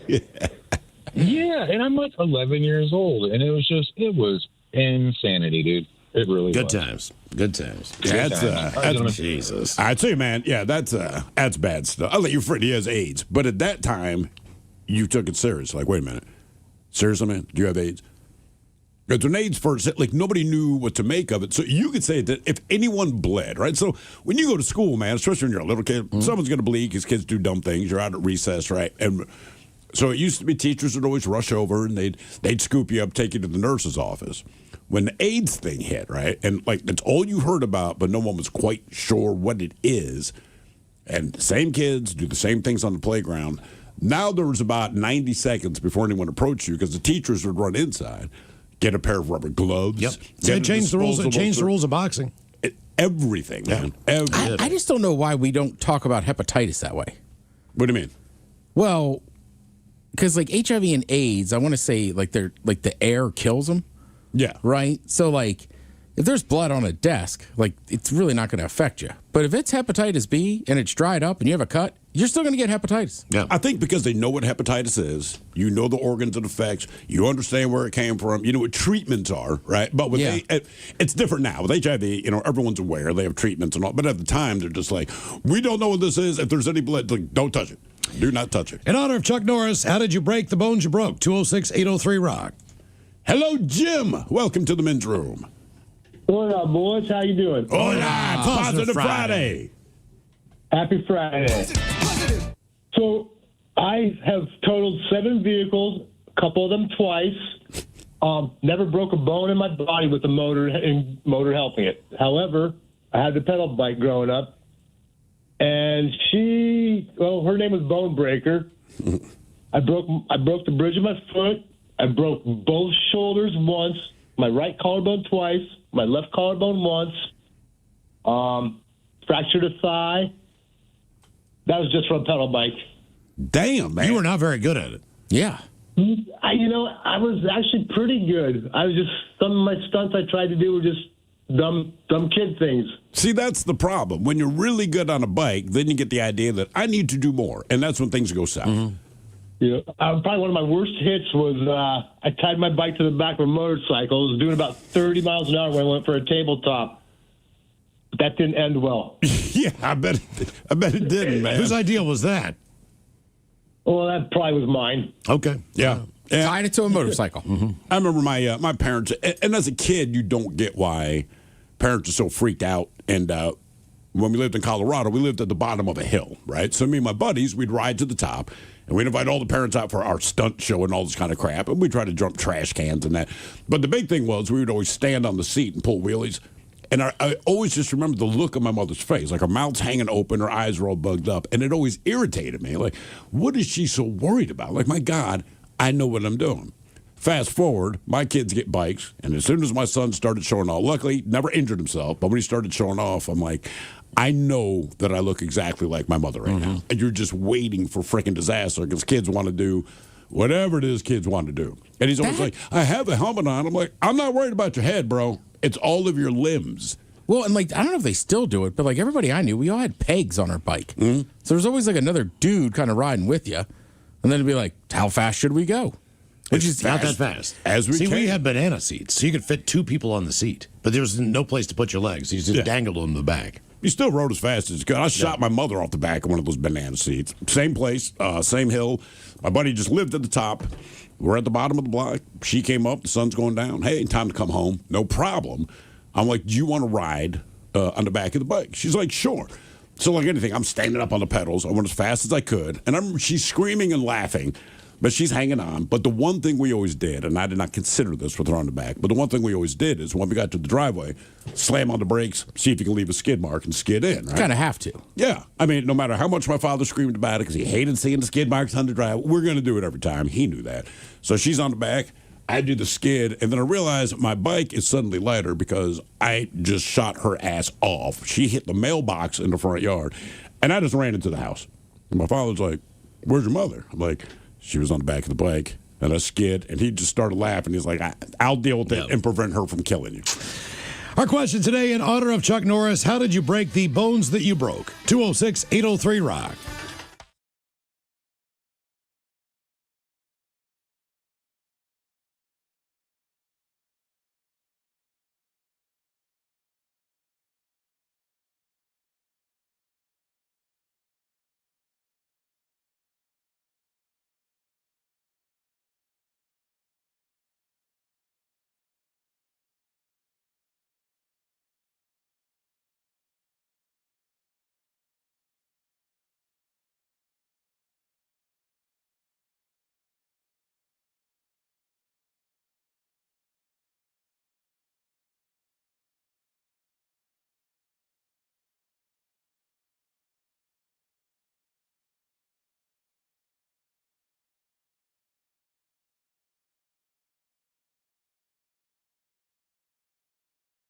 Celebrities that worked in fast food coming up with a head chef and Ted's Meat and Potatoes at 4:30. In the meantime, the game is Big Dummy, 206-803-ROCK. And we have Jeff on the line. Jeff, what question is Jeff on here? Jeff is on question number 4. All right, Jeff, question number 4 for you. What? You girl and your Johnson. What? Yeah. I got you, Jeff. Yeah. What is the world's largest diamond company?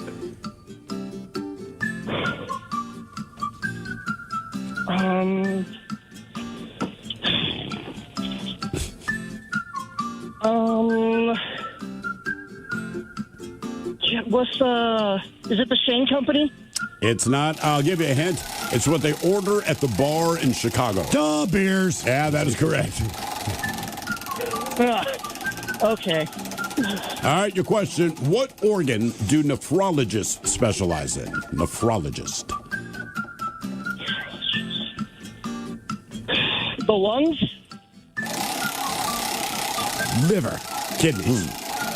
Kidneys? It's close. It's good when you don't know that. Right. I was like, I know it's an internal organ. True, yeah. Yeah. All right. Your question, which popular tea blend is named for a British Prime Minister? Is that Earl Grey? Boom. Got it. All right. Nice job. Yeah, man. See you, man. Game is Big Dummy, 206-803-ROCK. Big Dummy! Hello, Dave. Welcome to the men's room. Hola! Hola! Dave, you on Team Sober or Team Not Sober? Team sober today. All right, Dave, welcome to Big Dummy. Okay, Seattle gets what on our men's room poll? What are you taking? In-N-Out, Waffle House, White Castle, or Culver's?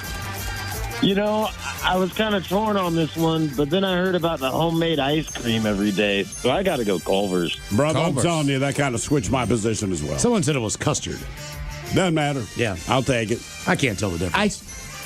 Technically, I think it is custard, but I don't know the difference. There's some slight difference between custard and ice cream, but it's still ice cream. Mm-hmm. If you can't tell, it's good enough, right? I still like soft serve, man. Yeah, I mean, look, I get it as adults, right? You can be very specific, like, let's get frozen custard. Sure. Not ice cream, but like, whatever. Right? It's not like a kid's going to be like, Dad, this is custard. This is crap. Alcoholic beer. Like, what's the point? I mean, even if I said I'd like ice cream and it said, well, actually, it's custard, I'd be like, I do not care. I do not care. Still waiting to freak out on somebody. Well, the custard. Just one of those things. They're like, can I get a Coke? All we have is Pepsi. Son of a bitch! Thought this is America. Right. All right. All I wanted was just one Pepsi. But all they have is Coke. Miller like, just chorus like, get your jacket, honey. We're out of leaving. POS. All right, your question. What does a flower worn behind a woman's right ear mean in Hawaii? Oh, I'm going to take a stab in the dark and just say that she's single. Is that right? Just a stab in the dark way. there. Wow. Yeah. No way. It doesn't mean you're getting it. It just means I'm single, still not interested in your ugly ass. She's open to stabbing. Yeah, she's up for anything. So you're saying there's a chance. That's what that means. All right, before we let you go, let's see a true or false question for you. A sterilized male lion loses its mane. False. True. That's true. Yeah, once you get rid of the testosterone, they shed the dirt stash. Game is Big Dummy, 206-803-ROCK. Big Dummy! Hello, Matt. Welcome to the men's room. Hola, bicholas. Hola. Matt, sober, not sober? Sober. All right, Matt, welcome to Big Dummy. Okay, our men's room poll. Seattle gets one. You take an In-N-Out, Waffle House, White Castle, or Culver's? I tell you, Culver's is life-changing once you've had it. So Culver's. This is all I'm hearing about Culver's, man. By the way, someone on YouTube just cleared it up. So ice cream versus custard. Custard is made with eggs. Oh. So you add eggs to whatever the general ice cream recipe is, and now you got custard. So it's like frozen eggnog. Hey, ooh, see, that's a sales pitch for me, man. Love me some eggnog and the ensuing diarrhea. All right. Even the crinkle fries are good. At Culver's? Yes, sir. That's huge, man. Are you normally someone who does not like crinkle fries? I don't, but they're spot on every time. Look, you just got to remember, our memory of those fries is on a pan in the oven from Ore-Ida, and your mom made them, and they dried out, and they sucked. But when you put them in a deep fryer, 100%, there's a reason why so many chains now are using those fries. Are they cheaper? I guess. I just think I think there's so much more crispiness on the outside if they deep fry. Yes. Yeah, trust me. Just my memory of crinkle cut is that was like cafeteria nightmare. food in school. And we still look forward to them. It did. Because, I mean, cafeteria food is just, you know. All right.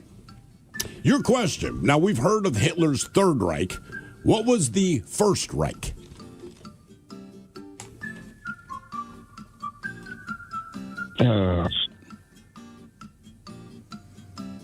I don't even know how to answer that. That's fair. Germania? The First Reich was the Holy Roman Empire. Oh, it's an empire, right? The Second Reich was also in Germany. It was Otto von Buren back in the 1800s, I want to say. All right. And so we had the Second Reich when you're trying to establish this big empire. So Hitler's Third Reich, the idea was we are now going to dominate. This is our third stab at it. When was Queensryche? Ooh. Now, Queensryche, I want to say, was around 1986? 1981 or 1982. And that was with Geoff Tati was in charge. Lord Emperor Geoff Tati. That's right. Yes. You know, they don't cover that in the history books. I don't know why, but yeah.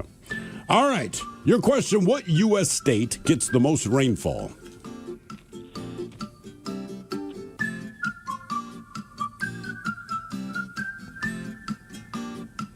Let's go with Maine. I'm going Hawaii. Hawaii. It is Hawaii. Yeah. They're going through it now, man. Good God. That is a ton of rain. All right, Matt, here's your question. How many pairs of chromosomes are there in each human cell? 23. Boom. Wow. Why are you giggling? Chromosomes? There's just a lot of talk about chromosomes these days. I'm not positive. I remember which one goes to which. Sorry. Who's talking about chromosomes? Well, wasn't there that boxer, and then they were like, she's got which one is a dude, Y or Z? See? I think we're XY. I think guys, right? I don't know. I don't know. That's why I'm laughing. There's just been like the last few years been a lot of talk about chromosomes and who's got which ones, and some people are born with both. All right, yeah, we're XY. men are XY? They say yes, because I said, are men XY? It says yes. And a typical human biology. Well, yeah, that is what I mean. Typical human biology. Game is Big Dummy, 206-803 now. This is more of a nervous laugh. I'm like, I don't know. I know what you're People laughing just about talk now. about it a lot. Hello, Tom. Welcome to the men's room. Hello, gentlemen. Hola. Tom, are you sober or not sober? I'm sober at the place. Okay. Tom, welcome to Big Dummy. On our men's room poll, Seattle gets one. You taking In-N-Out Burger, Waffle House, White Castle, or Culver's? I think Culver's, that's the only one I have not been to. All right. Culver's is doing very well in the poll. All right, Tom. Here is your question. Which French landmark is known for its red windmill? Oh, man, is that the Eiffel Tower?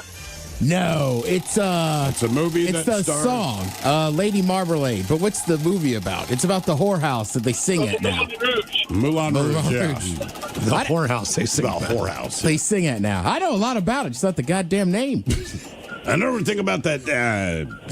Thing that with the red windmill. Yeah, you know. The one where the whores are singing now. No more whoring, just singing. They were going to call it Singing Whores. That's but why we I've went never- with Moulin Rouge. Like a virgin. That's why I've never been. What? There's no more whoring around. It's just singing. Yeah, skip Moulin Rouge. All right, don't overthink this one, but you're going to anyway. But here's your question. What continent has the highest number of ATMs per resident? Say North America. Antarctica. Antarctica. There's one. There's one, and there's like 18 people that live there. He said per capita. What do you need the money for? I don't know. The whores. No, I'm serious. There's one whore. Is there, one like is ATM. there some dude like, running a general store there, like Bill's? Yeah. I mean, seriously. I want to know who stocks it. And probably don't get stocked anytime a plane comes in. Yeah, I mean, some guy driving his truck up there. You can't fly in the winter. Right. Because they had a medical emergency, and it was like a very rare landing because they're not supposed to do that. No. But some of them. You know how much an eighth costs there? You think there's a drug dealer in Antarctica? I think Miles makes a good point. What do they need cash for? I don't There's know. only 20 of them. Right. Maybe they're selling Percocet. I don't know. Poker night? Who knows? All right, your question. What three vegetables make up cooking's holy trinity?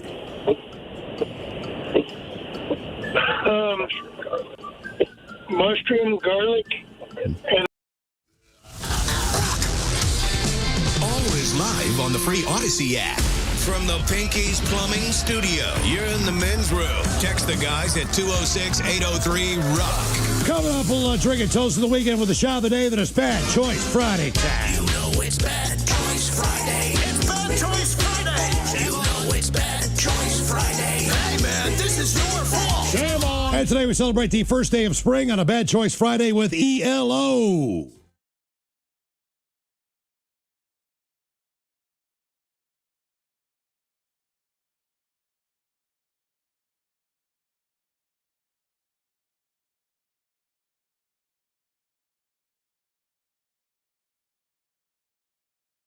Are you in the band? Yes.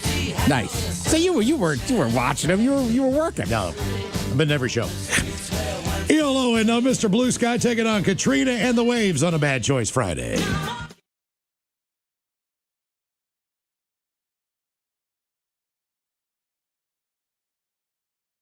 Oh, that's what I did from about. What have they got there to do? Katrina and the Waves and the Walking on Sunshine taking on Electric Light Orchestra and Mr. Blue Sky. Vote now if you follow us on X at Men's Room Live. One of those two tunes coming up right after we drink and toast with the shot of the day. You guys want to meet Katrina? I can introduce her. Of course. I would love to. Yes. I would love to. Our question today, in honor of the late Chuck Norris, how did you break the bones that you broke? 206-803-ROCK. Hello, Paul. Welcome to the men's room. Hola. Hola. All right, so in college, I kind of like to climb things, front of the dorm or trees. And I went to study abroad in Paris. And during finals week, about 10 of us went out and got some dinner and had some wine and all that. Then we ended up at a bar, supposedly the most beer taps in the world. Had some beers there, and then I was going to stay with my friend at his apartment close by. Well, I wanted another beer, so I stuck around. Everybody left. So I'm by myself, stumble out of there, try to find his apartment, and I forgot the pass key. So I'm like, I got to get back to my family's apartment, which is across town. And I look, and there's some guys, you know, they're kind of like coming after me. At least I thought that. Who knows? And I saw some scaffolding right next to me. And it was scaffolding on the side of a 15th century church. I think it was like the second largest in Paris, called Saint-Sulpice. So I climb the scaffolding, and I keep climbing, and I keep climbing. I'm on the top of this church, right at the bell towers, and then I decided to climb some more. So I'm climbing hand over fist on the chain. They have like chain link on the stained glass windows, you know, the thing that you see in there, like 3 stories high. Sure. So I'm like climbing along there, hand over fist. Then I decided I should grab the gutter, big, thick lead gutter, and hang from that and kind of climb over along. Well, there's nothing below me. And I decided, maybe I better get down from here. So I swung over with one hand, and I grabbed the drain pipe. Well, it's like I'm committed now. So I released the hand, got the other hand on the drain pipe, and I realized the drain pipe's up against the wall. I can't get my hands around it.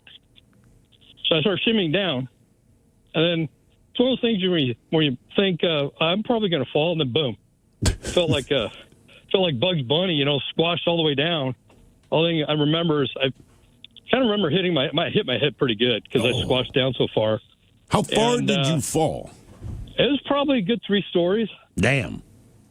And so I limped off, and a lot of the subways were closed. So I took a subway and I walked. I think I knocked on the door of my family, and they're actually a very wealthy family in Paris. I knock on the door, and the mother opens the door. It's about 3:30. I didn't realize it, but I lost my coat and my sweater, so I got a polo on. I smell like beer, and I'm covered head to foot in soot. And all I could mumble was, "Je suis tombé." I fell down. So that was my great Paris adventure there, and I don't climb things so much anymore. Did you break anything? Oh yeah. Sorry guys. Punchline. I broke my foot in 3 places. Okay, there you go. Well, at least you landed on your feet. I mean, a 3-story drop and only breaking your foot, man. That's not bad, all things considered. Yeah. I'm curious. So, what did you major in college that you got a trip to Paris? Believe it or not, philosophy and math. Okay. What did you end up doing with that degree? I became an engineer. All right. So it worked out. Yeah. All right. Okay. I didn't go to college, but pretty sure you just get to take a trip. Like my nephew during like his winter break, he just was in Spain for a month. Really? Because my brother, and obviously he was a very good student, he never went anywhere. Yeah, you'd be shocked to learn we didn't do that in West Virginia. And my brother went to school in Buffalo, New York. Like, if anything, you want to get the hell out of there. You want to talk about high times, man? It's like, we're going to Washington, D.C. Did you manage to go? I did, like in high school for, field trip. Well, it's crazy. I mean, like, we're in Baltimore. Like, we're going to D.C. I'm like, half of us were there this weekend for something, right? But my daughter did it last year. My son's going this year. So for most of the kids, it's a 3,000-mile trip, right? They're stoked. The thing is, my aunt lives there, and we were there a couple of years ago anyway with the kids, but we took them to see all the monuments and all that. So he's excited to get away and hang out with his buddies, but he's like, I've seen it all. I'm like, well, there's nothing wrong with seeing it again. He's like, yeah, but this time it's the teachers and stuff. So it's almost like a letdown. Hopefully it's the Smithsonian. We did it every year. You were in D.C. That's what I'm saying. We did it every year. Thanks. Once a year, you'd get on a bus. It depended on the grade, but every grade would go down there, and you'd go look at the. It was always cool for us because you got to meet other kids from around the the country. But yeah, we did it every year. Like now, as an adult, and I've been gone so long, I would actually like to go back. And not just visit family, but like go to the museum. Well, they do it here. They take the kids to the aquarium, Pacific Science. That's a good point.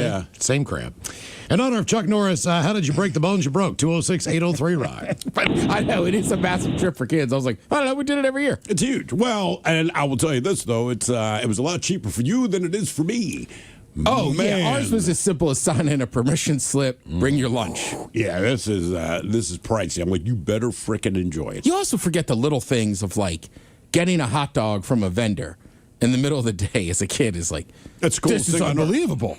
Oh, yeah. We're not just eating bagged lunch. Oh, I got my kids a snow cone. You'd have thought I handed them a lottery ticket. Yeah. Hello, Josh. Welcome to the men's room. Hola, gentlemen. Hola.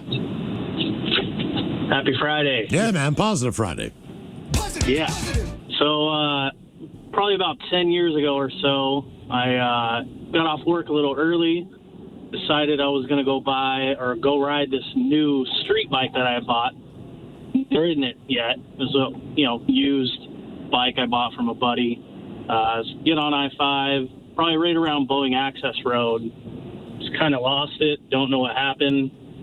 Was doing about 65. Broke my collarbone, snapped it clean in half.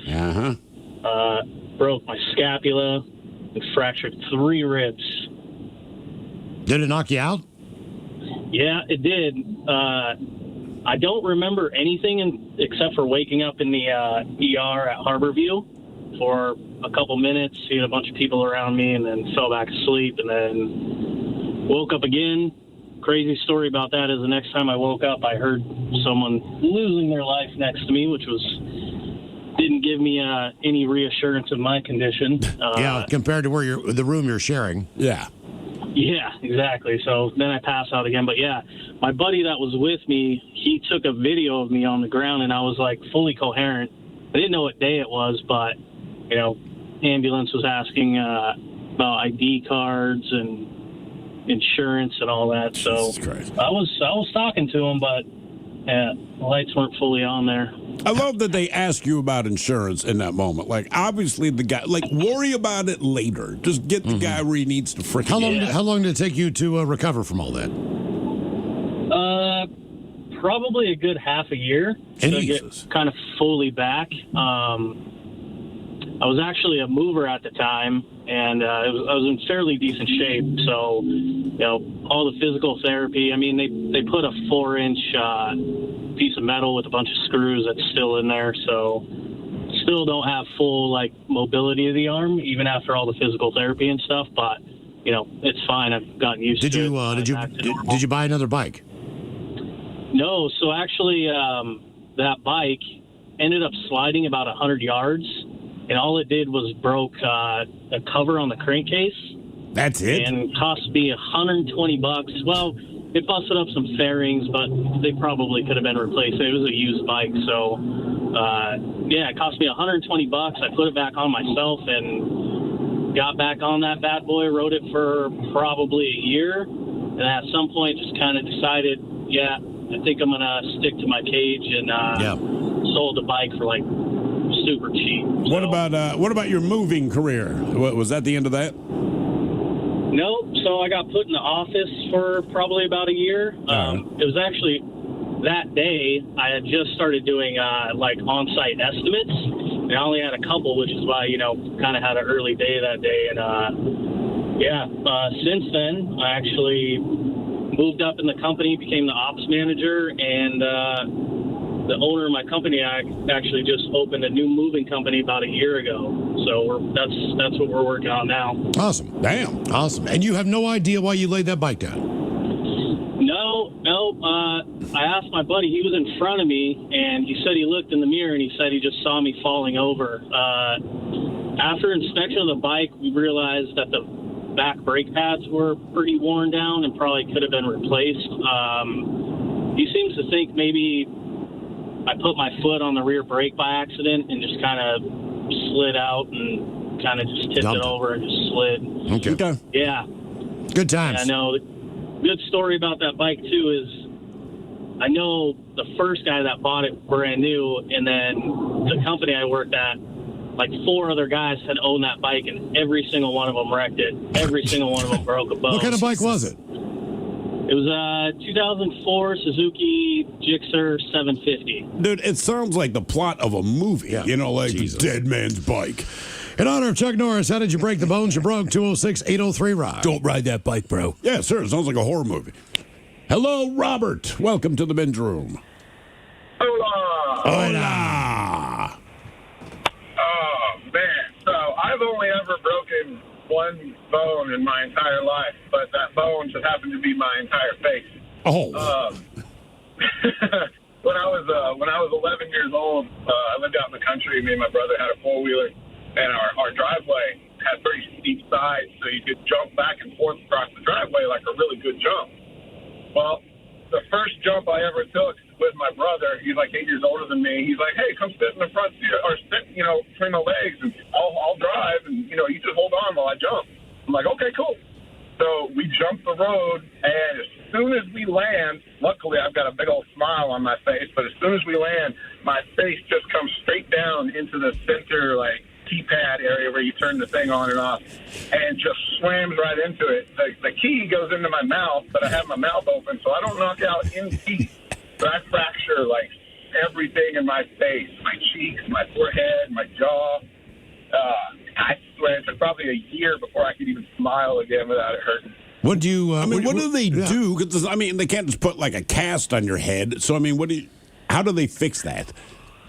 Oh man, there were so many. I was 11 years old, so it's hard to remember. But I do remember there were so many painkillers. Yeah, there's really no way. It's like a toe. You can't really set it. You just kind of got to let it heal. They told me. They slightly, I think they did something with my jaw where they kind of wired it for a while so I couldn't open and close my jaw for a few months. It was crazy.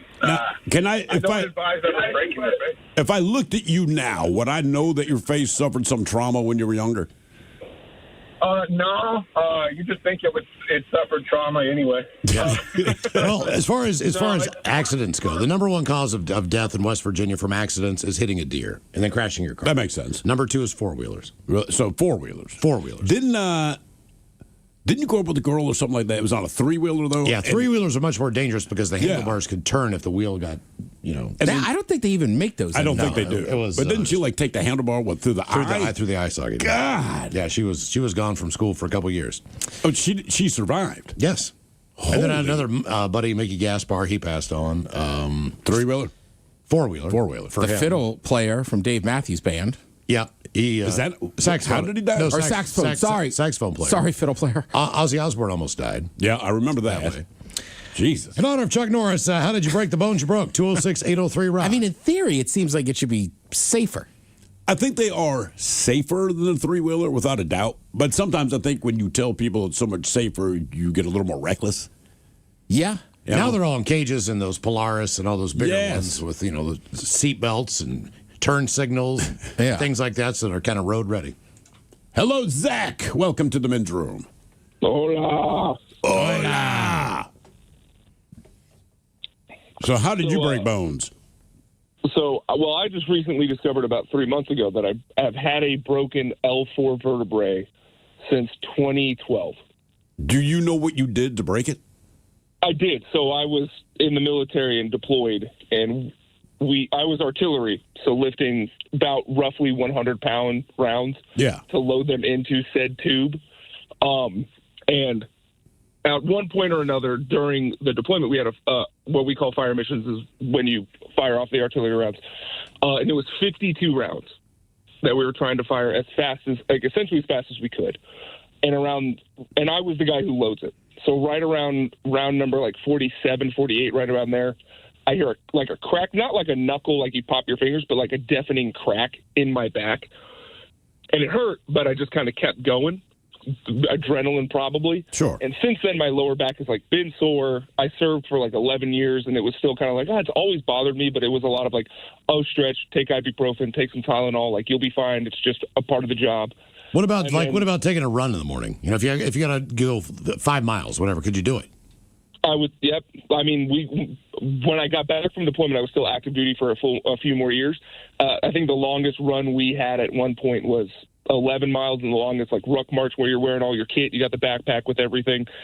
We did 25 miles, and it was always sore, and it's just and I'm a bigger dude. I've called him before, but I'm 6'7", so it's one of those things where you're lower back's just sore, you're bigger, you got to bend over more to pick shit. Hang on, you know what we got to do. Hang on. Once again, bedroom colors, here are the 7 words you can't say on the radio. Sucker, mother, and please keep those words in mind when calling. Now back to the program. Yeah, you know what you did there. So can they? I tried to catch it before the valve. Yeah. Can you? Can they fix that? So actually, I have an appointment on Tuesday of this upcoming week to see a neurosurgeon for my spine. But my primary care doctor, because since I've gotten out and I use VA healthcare, my doctor was like, "We're going to get your lower back checked out since it's as stiff as it is." Turns out I have an impact fracture on my L4, so it's about 40% smaller than it should be. Jeez, I gotta ask, how big are the rounds? Like, what were you firing? So they're 155 millimeter, and the lightest round that we fire is 98 pounds. But once you put the fuse on top of it, the lightest fuse we have is like a little over 3 pounds, so it pushes it above the 100-pound mark. Okay. And how big of an explosion does that thing make? I've never seen one in person, thank the Lord. But with that being said, we were told anything within 15 meters of what, like the point that it lands at, is pretty much like mystified. That is 48 feet roughly. Yeah. Damn. Wow. Damn. In honor of Chuck Norris, how did you break the bone that you broke? 206-803-ROCK. That thing's big. Hello. I had to look it up. Like, damn. Hello, Chris. Welcome to the men's room. Hey, guys. How's it going? Hola. It's Positive Friday. All right. So when I was 5 years old, I cracked my skull and bit through my bottom lip going down this huge hill by our house in Hoquiam, Washington. I'm assuming you're on a bike? No. So back in the day, kids had these big wheel toys. You know, they were like plastic with a giant wheel in the front. I remember and those. wheels in the back. Yeah, of course. Yep. So I decided to go down this huge hill that we live next to on one of those. However, me being a bright, intelligent 5-year-old child, I'm like, I don't want to get hit by a car. I'm going to take the sidewalk. Okay. Lo and behold, at the bottom of the hill at the sidewalk, I completely forgot that the sidewalk goes from normal to 2 feet up. Oh. I hit that at full speed, flipped through the air, landed on my skull, blew a chunk open, and bit through my lip. And surprisingly, I got up, drug the big wheel home, walked into my house like nothing was going on, and my mom freaked out and took me to the hospital then. Yeah. You're probably slightly concussed. Yeah. How damaged was your big wheel? There was one side of it was completely flat. Yeah. It had a break. I mean, yeah. That's what you want to call it. Man, that thing was not a brake. A storage thing in the back of the seat, brake right beside it, rip that thing, man, I would go sideways. And it did nothing. Oh, it did for me, man. Really? Oh, yeah. I'd tear that thing down. I'd wrap it sideways around the turns and stuff like that. Oh, yeah. I was big on the big wheel. We had like a feet off the pedal to let it roll. Like our backyard was mostly like dirt. There was like a couple trees, and then we had like a deck, and then we had like a patio, right? Okay. But the patio wasn't like the full yard. All right. So it dropped down probably like a foot or two. But in the fall, we would, another reason to rake leaves, and we would just pile them up down there and just race those as hard as you could, just into the leaves. Into the pile. Yeah, crash into them. Kind of amazed we never got hurt. Coming up at 4:35, the exciting return of Ted versus the FCC, and we've got your emails on the way next from the men's room at KISW.com.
In spite of robust cookie sales, the Girl Scouts are finally being investigated for violating child labor laws.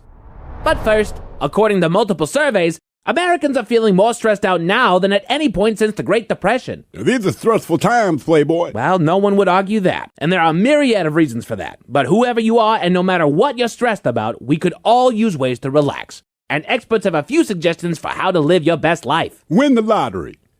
No. Ingest large amounts of illegal narcotics with a woman named Chaka. No, a woman named Chaka? Really? That is what I said. No, nothing like that. The experts are suggesting legal ideas that anyone can do. Okay, like what? That's what I was getting to. To relieve stress, they suggest getting active. Pass. Okay, how about eating a healthy diet? Simply adding more fish and seafoods rich in omega-3s can have an impact on reducing anxiety. Plant-based options include algae, sea vegetables, chia, and flax seeds. Algae and sea vegetables. Come on, Playboy. There any suggestions for humans? Well, what about yoga? What about yoga? Well, numerous studies have found that yoga plays an important role in reducing stress, decreasing blood pressure, improving a sense of well-being, and decreasing anxiety levels. Yeah, I don't know about yoga, man. Before you blow off yoga, know that there are multiple yoga disciplines, and one of them might actually appeal to even you, Felix. Such as? Well, there's Vinyasa yoga. Nope. Ashtanga yoga. Nope.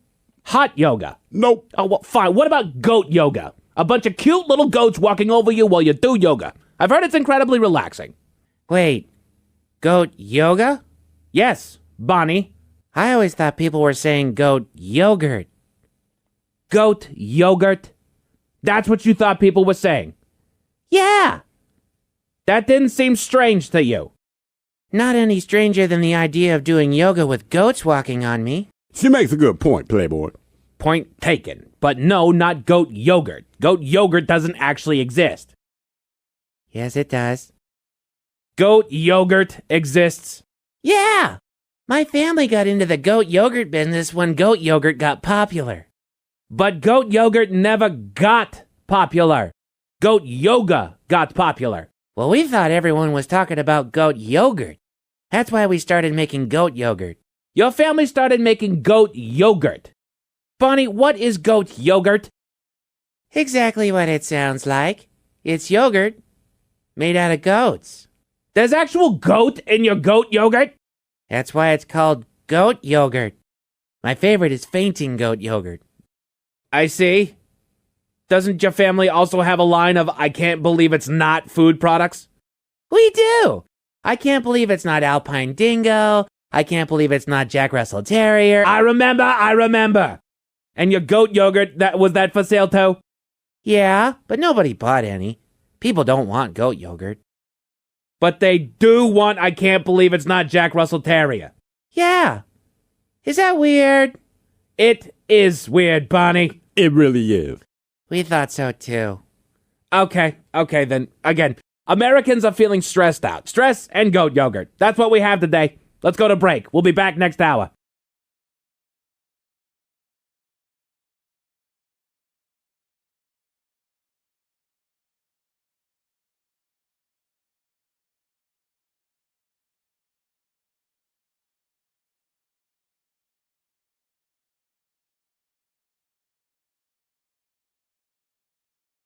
You know that someone in the United States has a heart attack every 40 seconds? Oh my God, man. How's that person still alive? What are you talking about? Heart attacks aren't always fatal, Felix. I understand that, Stone, but most people don't have a heart attack every 40 seconds. I don't think the human heart can take that kind of stress. It can't. Do you think one person keeps having a heart attack every 40 seconds?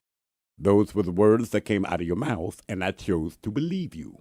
No, Felix, what I mean is that every 40 seconds, someone in the U.S. suffers a heart attack. Not the same person, different people. And every 40 seconds, one of them will suffer a heart attack. 1 Mississippi, 2 Mississippi, 3 What are you doing? I was counting to 40, Playboy, but you interrupted me. Now I got to start over. 1 Mississippi, 2 Mississippi. Okay, well, while my cohort is counting down, we at Inaction News want to remind you to mind your heart health. Damn, Stone, now I got to start counting again. 1 Mississippi, 2 Mississippi. Please join us on all socials at Inaction News. That is Facebook, Instagram, TikTok, and on YouTube.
KISW. We return to the men's room with Miles and Thrill.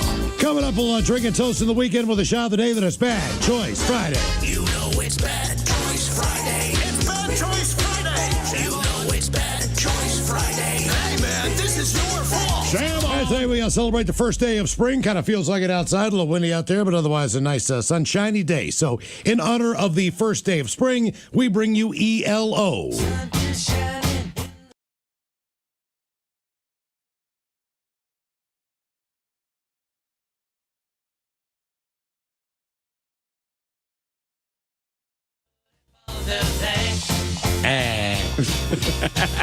That's my part. Mr. Blue Sky from Electric Light Orchestra taking on Katrina and the Waves on a Bad Choice Friday. Is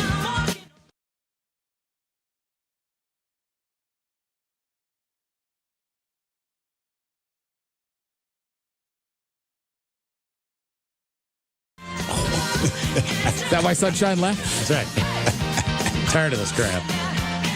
Katrina and the Waves walking on Sunshine or ELO, Mr. Blue Sky. Vote now if you follow us on X at Men's Room Live. One of those two tunes coming up right after we drink and toast with a shot of the day. Okay, do we have time for a few emails to the Men's Room at KISW.com? You've got mail. You've got mail. Couple on our question and other random comments. Guys, I hope Miles has a better show today. Yesterday was rough on him. My goodness, is he stupid.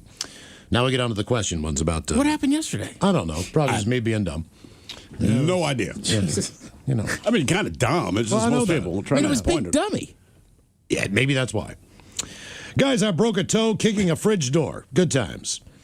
All right, I fractured my shoulder after attempting a skateboard trick, walked home, went to Harborview, and was injected with painkillers. I wore a sling for 3 months. All of Bachola's normal lazy Sunday morning on the couch watching football. I got up to refill my coffee and immediately proceeded to stub my barefooted pinky toe on the coffee table leg. Ooh. I use air quotes when I say stub because that does not even begin to describe how hard I kicked that MFer. Worst pain I've ever experienced. I couldn't move, couldn't make a sound, I couldn't see. By the time my vision came back into focus, I looked down to see my toe pointing out to 3 o'clock. My stomach still turns just thinking about it. That from Daniel. Guys, I got a compound tibia fibula getting kicked in the leg by a horse while I was on mine. Didn't fall off the horse, though. Good times. Horse on horse violence? Wait, so you're on a horse and then another horse walks comes over up and kicks you. Jesus. You think that was meant for the rider or for the other horse? I don't know. Nah, I think it's for the rider. They got a face. You just want to kick. They're pretty accurate. Guys, I separated my ribs crawling through a small shower window for a lady that was locked out. They're still left up 10 years later. And one last one. Get for being helpful. That's right. Happy Positive Friday. When I was, I think, 21 years old, I was just learning how to skateboard. But first, I proceeded to drink an entire fifth of Rumplemans to myself. Jesus. I was skateboarding. At 15? 21. Oh. Well, either way, still bad. I was going to say, at what age you going to be okay? You're right. I was skateboarding down 32nd Avenue in Ballard, which is somewhat of a hill. Mm-hmm. I was dragging my foot behind the board, trying to slow down, and it got caught on something in my foot, and it bent outward. Basically the same emotion as you would if you rolled your ankle, but outward. I snapped my fibula in half. Jeez. My buddy that I was with said because I was wiggling my toes, it was probably just a sprain. I stood up and my leg bent completely in half. Oh. I was not on a good path in life at the time, so I hopped in my stolen car, threw my right leg over the center console, and drove my stolen car drunk back to where I was living in West Seattle. Told my roommate I was living with at the time that I was borrowing the car from a friend while she was stripping in Guam. Somewhat of a stripper exchange program. That's the story you came up with. So he drove me to the hospital and my stolen car to get my leg x-rayed. By the way, after 20 years, I still have a plate and 12 screws in my leg. I want to get this straight. So you're, officer, I did not steal this car. I'm borrowing it from my friend who is stripping in Guam. That's a long story. That really is. In Guam? Guam, of all the places. Did not know you could go to a strip club. Well, there's a military base there. Yeah. I'd imagine there is one. That's just a weird... that is weird. Slim pickings. Well, I guess after you drink all that Rumplemans, that's the best excuse you can come up with. Whew. Time for a few birthday emails brought to you by Men's Room Roasted Red Salsa from San Juan Salsa Company. Oh, damn it. Is that me? That's you. That's me. That's you dipping. You did it yesterday. Well, you did it yesterday. I didn't. Yeah, it did. Now, Mike was remotely hitting the buttons. Oh, wait. So today's going to be a little bit different, That's there, right. And boys. we're not moving forward until they know. Oh, for real? Well, I got the other stuff. You have the whole music? And we got all day, man. Walker told me I have AIDS. I'm just going to keep it. I don't even know how he has that one. Walker told me I have AIDS. I'm just going to keep hitting this until you find it. Right. And Ted, these are different kids now. This is honor of Chuck Norris. Walker told me I have AIDS. Dip responsibly. There we go. What a perfect He calls segue. it salsa logo. Oh, okay. All right. All the gentlemen want to wish my little butterfly girl Nola a very happy 7th birthday. Maybe Goofy and Mickey talking about her eating her vegetables. Love you, Nola, from long time ass listener and huge fan Dave the Rock Slinger, a.k.a. Uncle Daddy Pig. Wow. Well, gosh, old Goofy's a dog, so I don't really eat vegetables. I lick my butt. Sometimes I eat meat. The only way to get me vegetables is when they mix it in my dry food. Oh, your dad's right. Today, you should eat your vegetables almost every day and every morning eat that fruit. But today's your birthday, so you look Dad straight in the face and you say, vanilla milkshake for veggies. All the dinosaurs. Like to give a birthday shout out to my youngest daughter, Abby. She is turning 9 today. She loves singing, dancing, arts and crafts, but most of all of any of it, she loves all cats. So can she please get a fish sandwich, a fart medley, and the captain talking about how much he loves cats. Thank you guys so much. That from Dad, Mom, and her 3 older sisters. Fish sandwich. What else? Fart medley. Oh, yeah. Walker told me I have AIDS.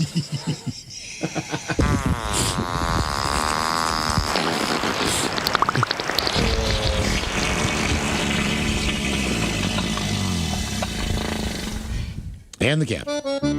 Ooh, well, ahoy there, and happy 9th birthday. You're 9. Now, that kind of changes what the old Capitan was going to say. I was going to admit I always find time to caress, pet, touch the whiskers of and kiss a sweet little kitty cat. Captain's a big fan, even when they hiss. I was going to say something entirely different. Happy 9th birthday, Crunch Berries. All you guys love the show. Listen every afternoon. May I please get a shout out to my son Keegan, stationed in San Diego, California. Oh. He is celebrating his 21st birthday. Perhaps your penis is too small, and some green beans. Thank you guys so much. Love from Mom, Daisy, Lou, Walter, and Dad.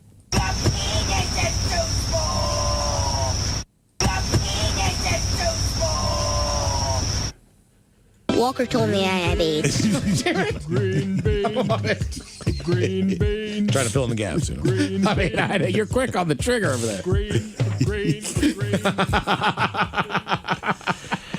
It should not be that funny. It really shouldn't. I mean, it was a serious subject. Terrible. On a semi-serious show. Haley Joel Osment. Child. Yeah. Gentlemen, I'd like to get to a birthday shout out to my fiance, Ian.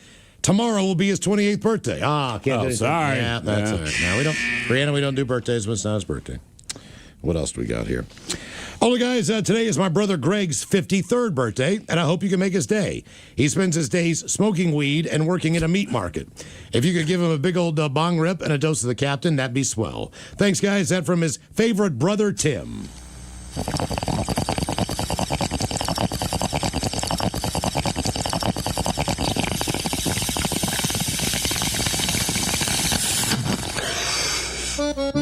Ooh, well, ahoy there, and happy birthday. You just wanted to dose in the captain. Not the first time I've heard that today. You know what I'm saying, Ted. So the old Capitan here gonna spill some tea on some of those other mascots, like Miss Butterworth. She shaves her pubic hair into the shape of the Nike swoosh, and then she likes to show it off and scream, "Just do it." Count Chocula has chlamydia. Aunt Jemima gave Count Chocula chlamydia. Toucan Sam is a member of the Aryan Brotherhood.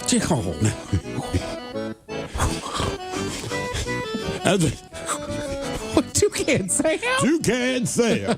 As a native of the Indian jungle, Tony the Tiger, believe it or not, has a thick Indian accent and prefers chicken tandoori to frosted flakes. Snap, Crack, and the Pop have all been arrested for public nudity. Now you know the Boo Berry's a ghost, right? Yeah, he died from autoerotic asphyxiation. The Kool-Aid Man is asexual, and finally, Mr. Clean hasn't washed his hands in 3 years. Crunch berries. Mr. Clean looks a little more of the AB type. Aryan Brotherhood. Oh. He's tired of people saying that he's actually Puerto Rican. Oh, he's Pitbull. Yeah. All right, guys, here you go. Happy, happy, happy birthday. Happy, happy, happy birthday. Happy, happy, happy birthday to you, to you, to you. Ya's a Dirty Germans brought to you by Men's Room Original Sausage. Available through Uli's world famous sausage, mensroomlive.com, and other fine retailers. Mmm, Schweinefleisch. Thank you, Bob. A couple extra emails. Subject: the strangest things that I've seen.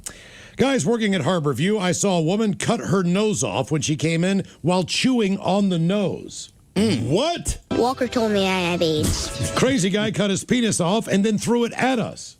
Oh. Walker told me I had AIDS. A woman had her sternum cut to manually keep her heart beating. Her boobs fell to the side because the skin was cut. Ew. Lots of things I wish I hadn't seen. Not from John. Jesus. Wow. You got the drugs?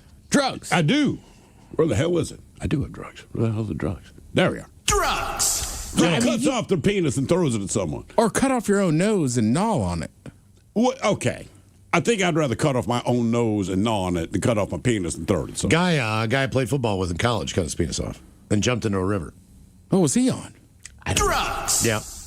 You gotta be. Or, I mean, I guess you could have just a psychotic breakdown. Yeah. Jesus. Yeah, but I feel like without the drugs, no matter how crazy you go, like, I'm going to protect my penis.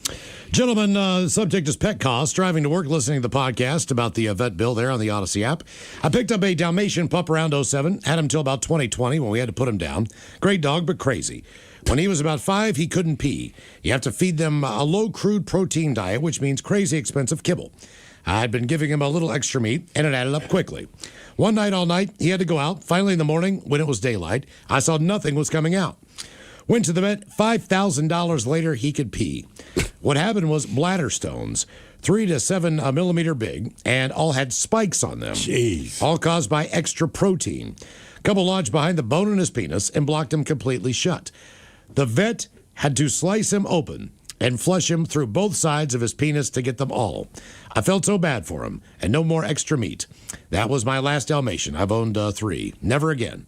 That from Squirrel. So basically, he gave him enough meat that he got kidney stones. Yep. Yeah. Miles, I got to circle back.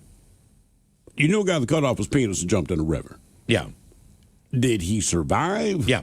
He did. They were not able to reattach it, I don't believe. And did you ever talk to him after this? No. Okay. Just... do you know, did he go on to live life, or? That's got to be tough. I mean, you just hit us with, I knew a guy that cut off his penis and jumped in a river. Here's another email. Like, wait a minute. Yeah. So he did survive. Yes, he did. They could not reattach it, but you never talked to him again to find out what his mental state was after that. No, his mental state was already questionable. Oh, even before that? Yes. Wow. Without question. Yeah. But I think he spent some time having meals served to him. Yeah. Yeah, that's heavy duty, man. Yeah. Damn. Let's see here. Smelly is the subject. Gentlemen, catching up on the show on the Odyssey app, listening to questions of the day about unforgettable smells.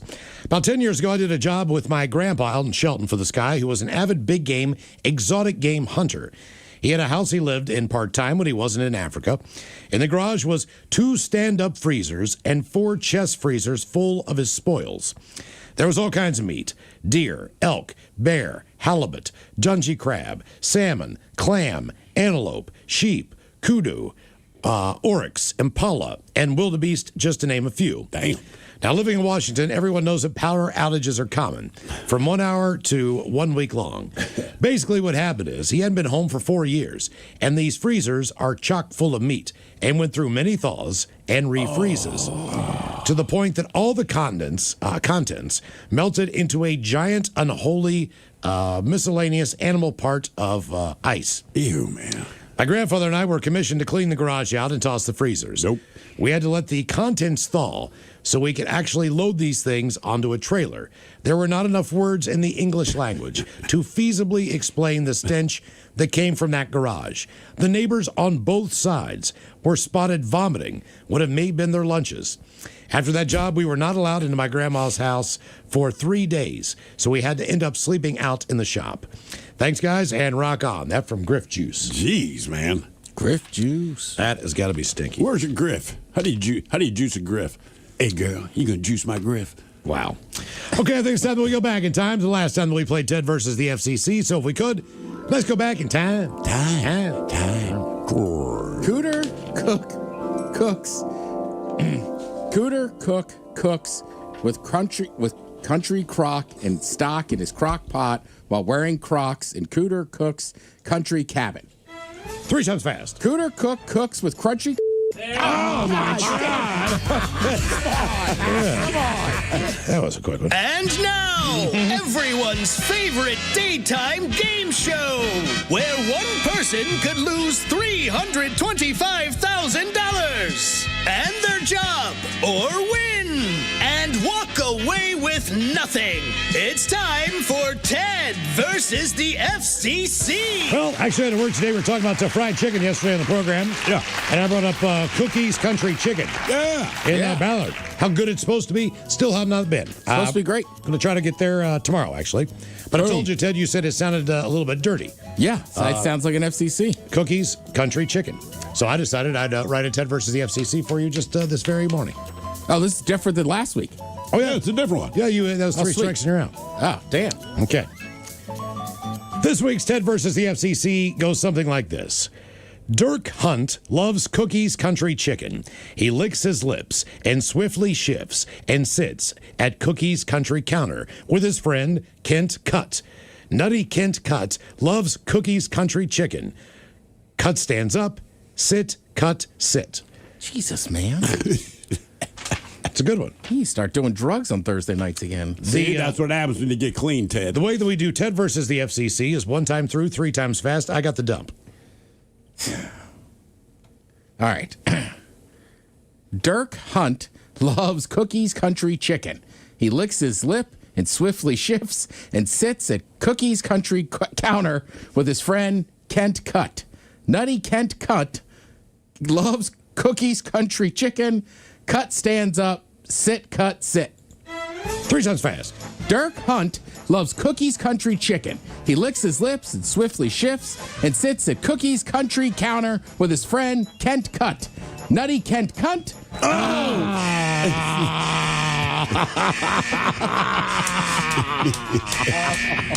thought you might have it, man. It started feeling. I thought you had it for a second. Yeah. Yeah, well, they look. Turns out I didn't. Still over in 2026 for the Ted Smith on Ted versus the FCC. That reel at the end of the year is going to be long. All right, coming up, it's 5:08. We will drink and toast with a shot of the day. You are listening to the Men's Room.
Tonight, in spite of robust cookie sales, the Girl Scouts are finally being investigated for violating child labor laws.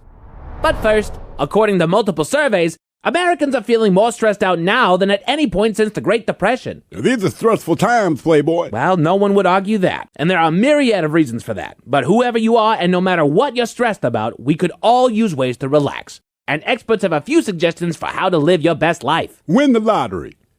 No.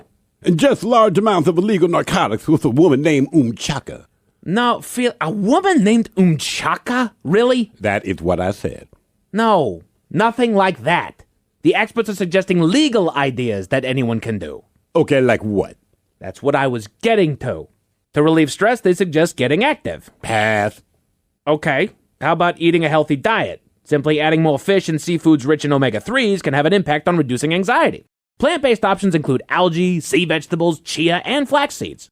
Algae and sea vegetables. Come on, Playboy. There have any suggestions for humans? Well, what about yoga? What about yoga?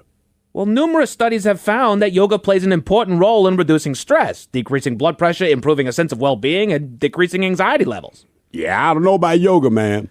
Before you blow off yoga, know that there are multiple yoga disciplines, and one of them might actually appeal to even you, Felix. Such as? Well, there's Vinyasa yoga. Nope. Ashtanga yoga. Nope. Hot yoga. Nope. Oh, well, fine. What about goat yoga? A bunch of cute little goats walking over you while you do yoga. I've heard it's incredibly relaxing. Wait, goat yoga? Yes, Bonnie. I always thought people were saying goat yogurt. Goat yogurt? That's what you thought people were saying? Yeah. That didn't seem strange to you. Not any stranger than the idea of doing yoga with goats walking on me. She makes a good point, Playboy. Point taken. But no, not goat yogurt. Goat yogurt doesn't actually exist. Yes, it does. Goat yogurt exists. Yeah! My family got into the goat yogurt business when goat yogurt got popular. But goat yogurt never got popular. Goat yoga got popular. Well, we thought everyone was talking about goat yogurt. That's why we started making goat yogurt. Your family started making goat yogurt. Bonnie, what is goat yogurt? Exactly what it sounds like. It's yogurt made out of goats. There's actual goat in your goat yogurt? That's why it's called goat yogurt. My favorite is fainting goat yogurt. I see. Doesn't your family also have a line of I can't believe it's not food products? We do. I can't believe it's not Alpine Dingo. I can't believe it's not Jack Russell Terrier. I remember. And your goat yogurt, was that for sale too? Yeah, but nobody bought any. People don't want goat yogurt. But they do want I can't believe it's not Jack Russell Terrier. Yeah. Is that weird? It is weird, Bonnie. It really is. We thought so too. Okay, then. Again, Americans are feeling stressed out. Stress and goat yogurt. That's what we have today. Let's go to break. We'll be back next hour.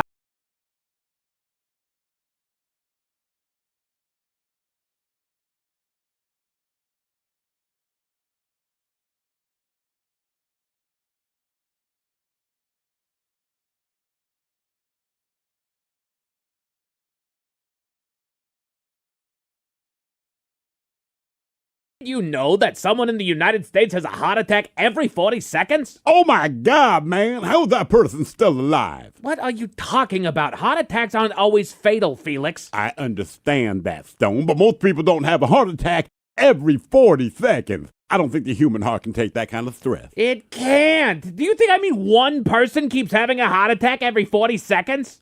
Those were the words that came out of your mouth, and I chose to believe you. No, Felix, what I mean is that every 40 seconds, someone in the U.S. suffers a heart attack. Not the same person, different people. And every 40 seconds, one of them will suffer a heart attack.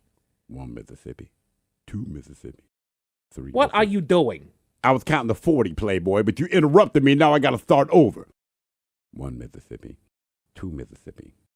Okay, well, while my cohort is counting down, we at Inaction News want to remind you to mind your heart health. Damn, Stone, now I gotta start counting again. 1 Mississippi, 2 Mississippi. Please join us on all socials at Inaction News. That is Facebook, Instagram, TikTok, and on YouTube.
KISW. The men's room returns with Miles and Thrill. All right, coming up here until 5:08, we'll drink and toast with the shot of the day. And we do have your headlines on the way at 5:50. But first, quick check-in with Mike Hawk for some of the stories and headlines. Now, it's time to hit the headlines. Here's Mike Hawk. That he's not working on because he's not here. That is correct. He's not working on them at all today, dude. Get the bad stuff over with first. Drivers. By the way, update. You know what he is working on? What's that? You working on? Yeah, some oysters, some little crawfish and fouté. Did he get broiled oysters, I hope? I'll text him back. He's in Baton Rouge. Okay. Oh, very good. Drivers should prepare for significant congestion this weekend as multiple construction projects and lane closures are set to impact key roadways in Seattle and Bellevue. Blah, blah, blah, blah, blah. As far as I-405, lane reductions in Bellevue and beyond. The focus of the ongoing construction along I-405 is now shifting to Bellevue, Renton, and Kirkland. Now in downtown Bellevue, the 2 left lanes in both northbound and southbound directions of I-405 will be closed. Additional lane reductions are planned. Up to 2 left lanes are closed on northbound 405 from I-90 to Northeast 6th Street. Up to 2 left lanes closed on southbound 405 from State Route 520 to Southeast 8th Street.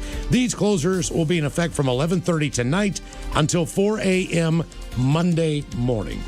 Good times. Yes, they'll be continuing the paving and drainage system work. Now, as far as I-405 Miles, ramp, yes. Quick update. Charbroiled oysters. He did get them. Ooh, yeah, man. We told him. All right, well, he listened to you. We told him. I-405 ramp closure in Kirkland. Now, in Kirkland, the northbound I-405 off-ramp to Northeast 85th Street will also close for the weekend, beginning at 10 o'clock tonight and lasting until 4 a.m. Monday morning. A detour will be in place. And one more.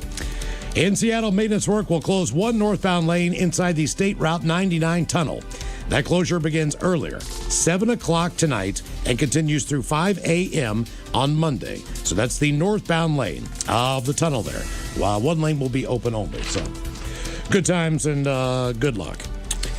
To be fair, construction's so effed up in the city, I don't even know if you'll notice. Yeah, Fremont is just absolutely jacked. Right? My neighborhood's jacked, and the worst part is Ballard's jacked. When they're done with all this construction, right, at least up in my hood, when they're done with it all they will have succeeded in doing is making traffic worse. Yeah. I don't even know how they're going to do the solstice parade this year in Fremont. Everything is absolutely destroyed. Every road, you can't go a block without having to weave in and out of cones. It's insane. Every sidewalk. It's everywhere. Every freaking where. Let's head on down to Florida. The Florida Senate failed to pass a bill that would have prohibited residents from marrying their first cousin. Well, prohibited residents. The bill sought to end the state's... Marriage is back on, Sheila. The bill, the idea was to end the state's recognition of incestuous marriages starting in July of 2026. It's Florida, baby. But Florida is still among the states where marrying a first cousin is in fact legal. The legislation, they wanted to bring the state in line with the majority of the rest of the United States, which has already prohibited the practice. The proposed legislation outlined particular family relationships that would be prohibited under the law. Are you ready for those? All right. A man would be forbidden from marrying his sister, his aunt, his niece, or any woman related to him through direct bloodlines. Again, they did not pass this. A man would be forbidden from marrying his sister, aunt, niece, or any woman related through direct bloodlines. How does that not pass? The law specified that a woman could not marry her brother, uncle, nephew, or any man related to her by direct bloodline. Again, this bill did not pass. If the bill had passed, Florida would have not recognized these marriages for any purpose. But now they can, and will continue to. I mean, is that good news? Are they throwing a victory party somewhere? I don't know. I'll just say it. That's on you, Central Florida. Mm-hmm. Oh. I don't think that's happening in Miami. Right. It gets weird in Central Florida. I just wonder, it's just such a weird argument to make. Right. Like, hey, man. I want to marry my sister, goddammit. I mean, okay. But also, I don't know how to explain it. Like, there's just something in your brain. There's something in our brains. Right, that you're just like, well, I'm related to that person. You know what I mean? Like, that's gross. Mm-hmm. I mean, just the idea of it to me is like, ew. It did not pass. That's the whole point. Ted, your next Costco run, here you go. They are taking chocolate bunnies to another level. Okay. The retailer is currently selling a 10-pound chocolate bunny named Pete the Bunny. Pete is made of semi-solid milk, white and dark chocolate, and requires a hammer or a hot knife to crack the mother open. Jesus. The $112 giant chocolate bunny features one floppy ear and an adorable smile, along with seemingly a white chocolate stomach and white chocolate inside its ears. Pete is 10 pounds of smooth, rich chocolate turned centerpiece. It's a basket showstopper, an extra-gram sensation.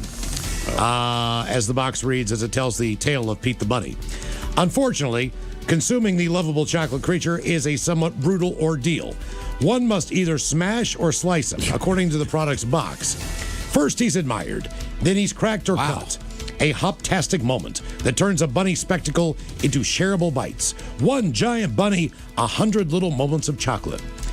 When advised how to eat Pete, the box says to wrap Pete in a towel, give it one bold whack with a mallet, hammer, or rolling pin.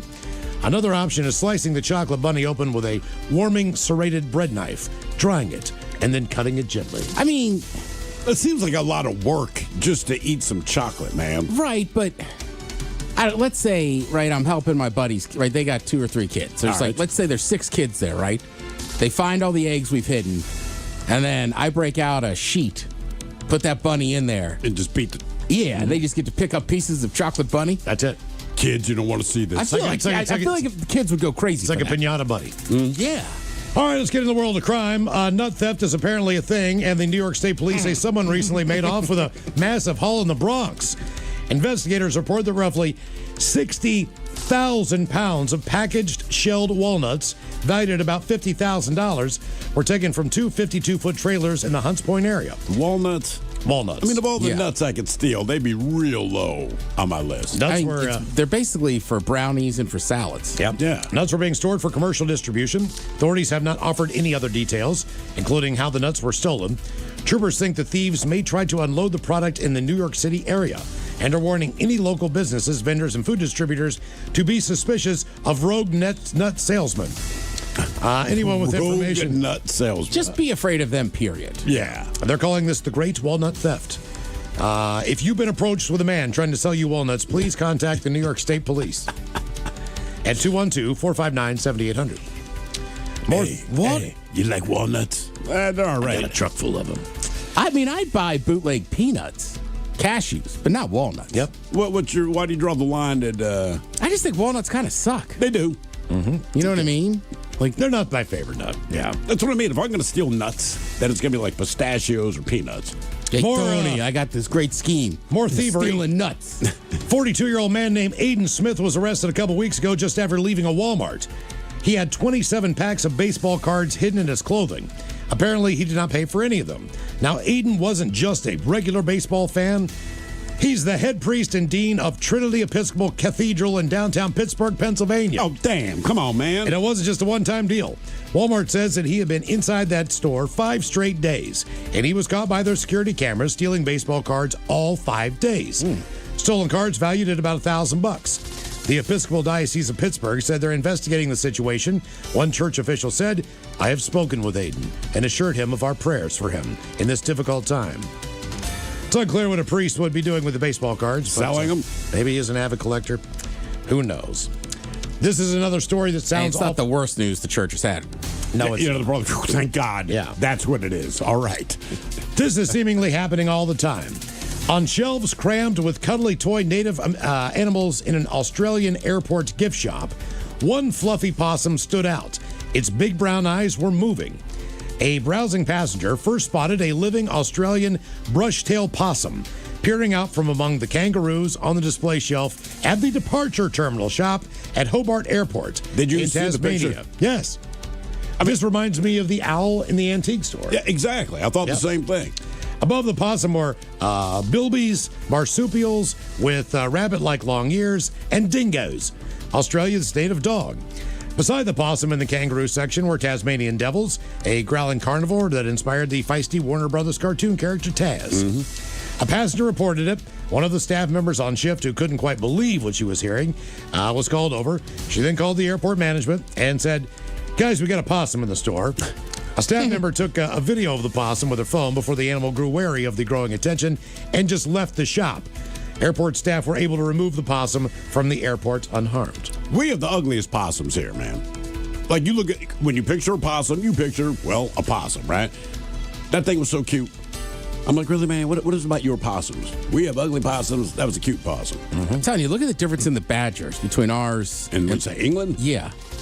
Like, ours are just vicious, mean animals. And then, like, the English one, he's like, hello, it's just me, the badger, hanging out. That's how he talks.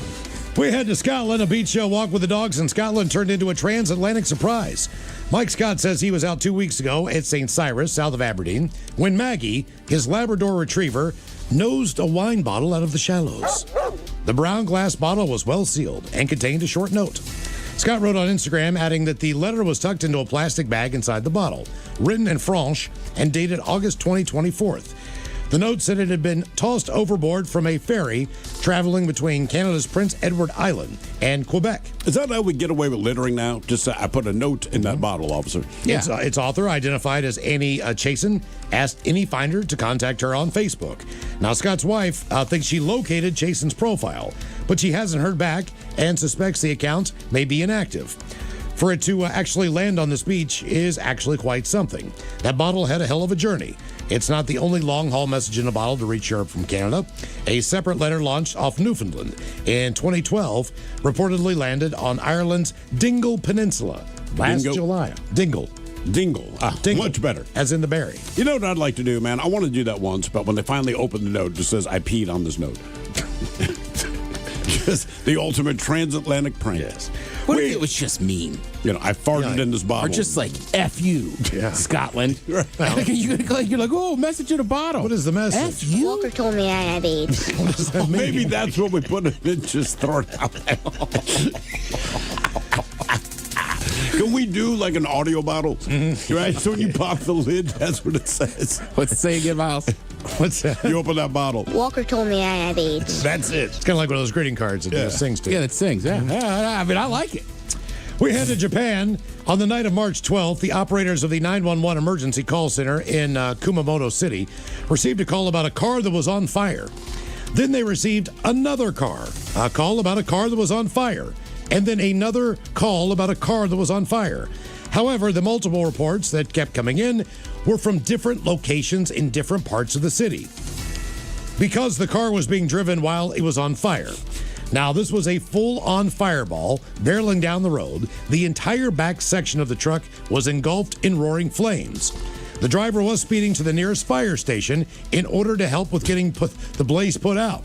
Now, as the truck drove, pieces of not only burning debris fell from the vehicle, but also flaming sweet potatoes, which were scattered all over the road. Flaming sweet potatoes. That's because this was, in fact, a food truck equipped with a stove on the back for cooking sweet potatoes. They were falling out of the back of the truck on fire. I feel like that's something you scream when you're just shot. Well, flaming sweet potatoes. I'm going to do it this weekend. Somebody hits a big shot.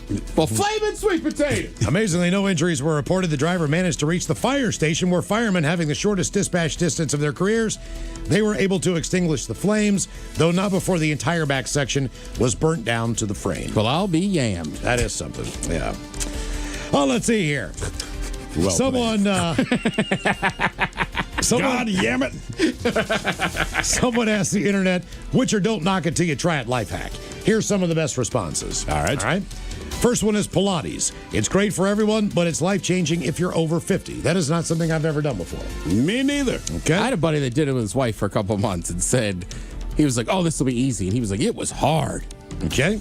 Do you guys know the term mammalian diving reflex? I do not.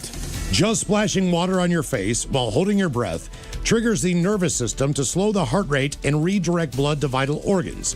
It's actually some pretty good stuff. Okay. Hold your breath. Spray your face with cold water. Another one. Frozen towels. Putting a damp paper towel or regular towel in the freezer for a few minutes and then using it to quickly cool down your face and neck if you live in a hot environment. Oh, like a freezer tarp. Exactly. And on the flip side of that, the heating towel. If you're reheating meat, pasta, rice, or pizza in the microwave, put a wet, warm paper towel over the food, and it keeps it from drying out. Yes. Another don't knock it till you try it life hack. Folding laundry while watching trashy TV. It's mindless. You don't have to pay attention. So my wife does. It's a good weekend. I like to do it while watching sports. Yeah. They also say forcing smiles. Smile broadly for a minute every morning when you are alone, like in the shower. It actually tricks your brain into thinking you're happy. It might seem a bit creepy and a bit sad, but your brain will take anything it can get and will think that you're happy. It's weird how your brain works, right? It'll keep you breathing. It can keep your heart beating, but somehow you can trick your own brain, even though you have to tell it, I'm just smiling for this reason. And if you do it long enough, your brain's like, I guess he's happy. I am so happy. How about this one? Homemade takeout. After making burgers or sandwiches, wrap them in food wrapping paper like a deli or a takeout joint would do. Then set them down for 10 minutes. It really gets everything to come together and kind of marinate on the inside. That's true. That is true. Do you do the cross cut at home? You know, like when you see like a famous sandwich shop Yes, I or do. whatever? Yes, I do. They cut it and go, oh, look at this. Yeah, I do that. Yeah, I do it all the time by myself. And then take a picture. It's like, it's just me. I know, but I know what better. it looks like. It's the presentation. It is. Cheez-Its in soup instead of crackers. Also, goldfish crackers guaranteed work better in chili. Huh, okay. I'll give that a try. Grilling a PB&J sandwich just like a grilled cheese. Absolutely delicious, sometimes better than the original. I'll give that a try. You never done that before? I have not, no. Oh, my God. Because you've done I haven't even done the toasted peanut butter and jelly. It is fantastic. Seriously, do a grilled PB&J. All right. It's a game changer. Yeah, when I was a kid, if my mom toasted the bread first, then made the PB&J, it was like, oh, we're being highfalutin. Yeah. The key that I did read about a peanut butter and jelly sandwich. Do you know the one thing, whether you toast it or just make it with plain bread, that you should never do? What? You should never cut the sandwich. And the reason is I never do. When you cut the sandwich, it gives more opportunity from the grape jelly to squirt out in more places. Yeah. So if you keep it all intact in one sandwich, then the jelly has a better chance of not escaping on the side. Ted, you do not look impressed. Not squirting out. Yeah, it's not squirting out. Too many squirt options. That's right. For the jelly. What else we got? Potato chips in your deli tuna fish sandwich. Crunchy with the mushy. Wait, what was that? Potato chips in your tuna fish sandwich. In your deli tuna fish sandwich. I mean, what I would do is take a bite of my tuna sandwich, get it going, then throw some chips in there, but I don't want it on there. I mean, I already put celery in mine, so it's got some crunch. Well, that's the thing, though, but celery stays crunchy. I feel like if you put the chips on there, by the time you get to the end, something about soggy chips, that does not work for me. More don't knock it till you try it hacks here. Freezing grapes. They make great, quote, ice cubes for chilled wine or drinks. Ooh. So drop a frozen grape. It's also kind of a trick your brain to think you're eating like a crazy ice cream snack. Right. Yep. Green Granny Smith apples and sharp cheddar cheese go amazing together. I've heard that before. What about mild? Or it's got to be sharp cheddar. It says sharp cheddar cheese. Sharp Ted. Well, it's basically the cheese plate on Alaska Airlines. Yeah, pretty much. Yep. I don't know if it's sharp, though. I don't know if it's Granny Smith either. You're just on that. Wow. How about this one? I just think, look, I love Tillamook, but that black one, the extra sharp, might be too sharp. Really? Yeah. I like super sharp cheese, man. Putting toothpaste on mosquito bites. I've heard They'll of that. disappear, or at least not itch anymore within minutes. Someone else added, heat up a spoon until it's warm and press it on the bite. The heat mixes the protein that makes it itch. And now you're burned. So 2 different ways to do it. And a tiny pinch of salt in coffee. And also on watermelon. I've heard it on watermelon, but I always put salt on my watermelon. I used to, but now it's all about tahini. Tahini? Yeah. Yeah. Kind of like Mexican spice, orange stuff. You ever had like the cup of fruit from like a Mexican stand with tahini in there? I don't know why you look at me when you ask that question. Oh, You that know stuff the is answer good. no. That stuff is good. You know what? It probably is. I just say it. It's delicious. And then, I'm big on the tahini now. Yeah. My wife's all about it too. People are sharing their most small town things that they've ever seen. Whether they visited one time, lived in one. Some of the things on this list might sound familiar. Traffic is so sparse that people driving in opposite directions can stop and chat with each other if they know each other for a few minutes. Damn. Neighbors post live updates of the ice cream man's whereabouts in a Facebook group. The ice cream man also accepts direct messages and will drive to your house at the end of the shift. That's pretty badass. An older man who lost his license for too many DUIs started driving his John Deere lawnmower to a local bar, and the cops don't seem to mind. Just stay out of your car, right? Guys, I graduated high school with 22 students. Town threw a parade in 1976 because we got a McDonald's. A parade? Damn. There's a combination hair salon and live bait shop called Perms and Worms. Our high school prom was in a barn. The town drunk would ride his horse everywhere. If he passed out still in the saddle, the horse would take him home. Our local paper had a lost and found section. And finally, when you move into a small town, people ask, whose house did you buy? Right. Yeah. The smallest town I've been in, it's always the same thing. You walk into a bar, and within 2 minutes, somebody goes, "So you're not from around here?" I've had God that. damn, I've heard that know that statement once, and I knew how they knew that. And where my wife grew up, I have not met most of these people, but everyone knows her mother. Okay, so her mother has like an extended family photograph hanging up in the dining room. All right. People see me in the photograph. They've never seen me before. We can go to that town. If we go out to lunch or dinner, and it's just me and my wife, in spite of the fact that my wife grew up with them, they recognize me. Yeah. They'll immediately come up and say, "Oh, you're Mary's son-in-law." I'm like, if you think it's me, it's me. Jesus. In this town. Coming up at 5:50. We got your headlines on the way, but first, Ted, have we made it to the weekend in drinking time? Somebody out there deserves to be recognized.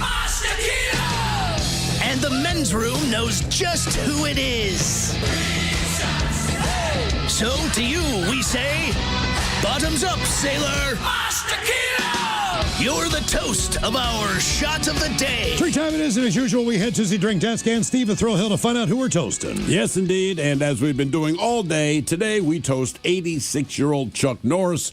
The longtime actor and martial artist passed away after being hospitalized earlier this week with an undisclosed medical emergency. Now, he turned 86 earlier this month. Posted an Instagram video saying, quote, "I don't age, I level up," which might be the most Chuck Norris thing that he could say. And as a tribute, here's a few more Chuck Norris-isms, if you will. They say, Chuck Norris, when God said, "Let there be light," Chuck Norris said, "Say please." Chuck Norris doesn't sleep. He waits. When the boogeyman goes to sleep every night, he checks his closet for Chuck Norris. Chuck Norris counted to infinity twice. When Chuck Norris does push-ups, he doesn't push himself up. He pushes the earth down. Chuck Norris can slam a revolving door. There is no chin behind Chuck Norris's beard. There's only another fist. Chuck Norris, he makes onions cry. Chuck Norris plays Jenga with Stonehenge. And finally, Chuck Norris destroyed the periodic table because the only element he recognizes is the element of surprise. Walker told me I had AIDS. And he told a little boy that he had AIDS once. But Chuck Norris, man, I don't care who you are. You can't possibly hate the guy. I don't know. Like I said, his movies were fairly terrible. But there was still some. Even Walker, Texas Ranger is a terrible show. I think it's more iconic than you think to watch just based on the ridiculousness of the scenario. But that's what I was going to say. Just because he's in it, and it is so ludicrous, it's almost like must-watch TV.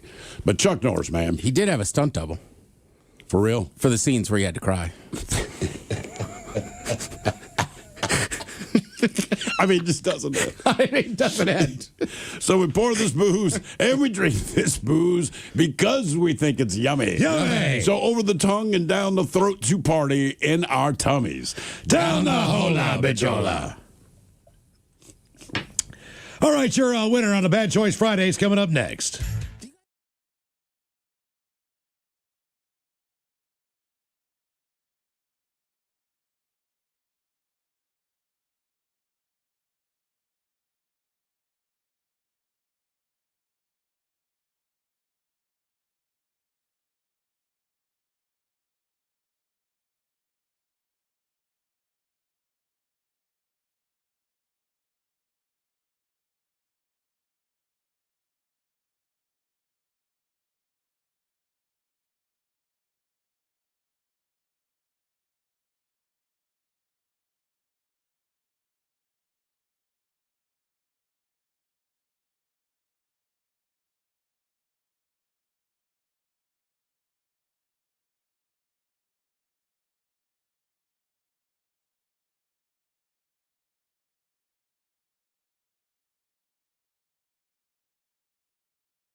In spite of robust cookie sales, the Girl Scouts are finally being investigated for violating child labor laws. But first, according to multiple surveys, Americans are feeling more stressed out now than at any point since the Great Depression. These are stressful times, Playboy. Well, no one would argue that. And there are a myriad of reasons for that. But whoever you are, and no matter what you're stressed about, we could all use ways to relax. And experts have a few suggestions for how to live your best life. Win the lottery. No. Ingest large amounts of illegal narcotics with a woman named Chaka. No, a woman named Chaka? Really? That is what I said. No, nothing like that. The experts are suggesting legal ideas that anyone can do. Okay, like what? That's what I was getting to. To relieve stress, they suggest getting active. Pass. Okay, how about eating a healthy diet? Simply adding more fish and seafoods rich in omega-3s can have an impact on reducing anxiety. Plant-based options include algae, sea vegetables, chia, and flax seeds. Algae and sea vegetables. Come on, Playboy. They have any suggestions for humans? Well, what about yoga? What about yoga? Well, numerous studies have found that yoga plays an important role in reducing stress, decreasing blood pressure, improving a sense of well-being, and decreasing anxiety levels. Yeah, I don't know about yoga, man.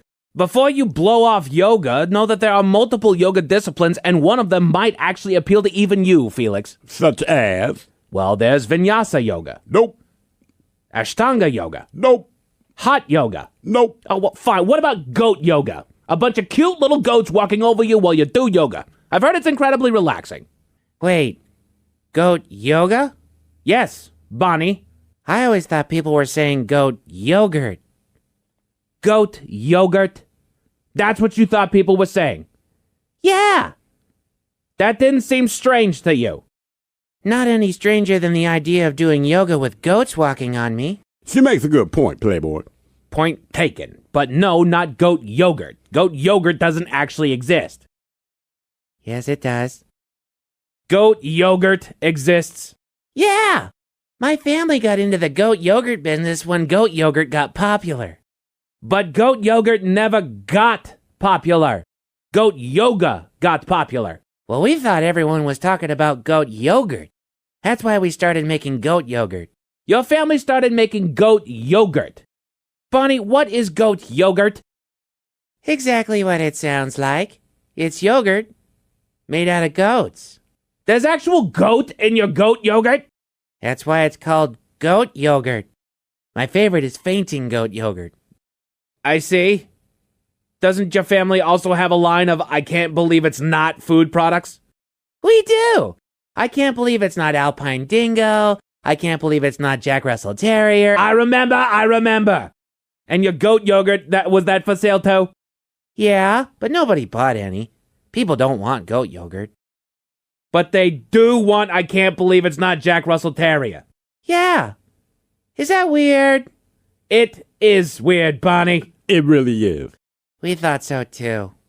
Okay, then. Again, Americans are feeling stressed out. Stress and goat yogurt. That's what we have today. Let's go to break. We'll be back next hour.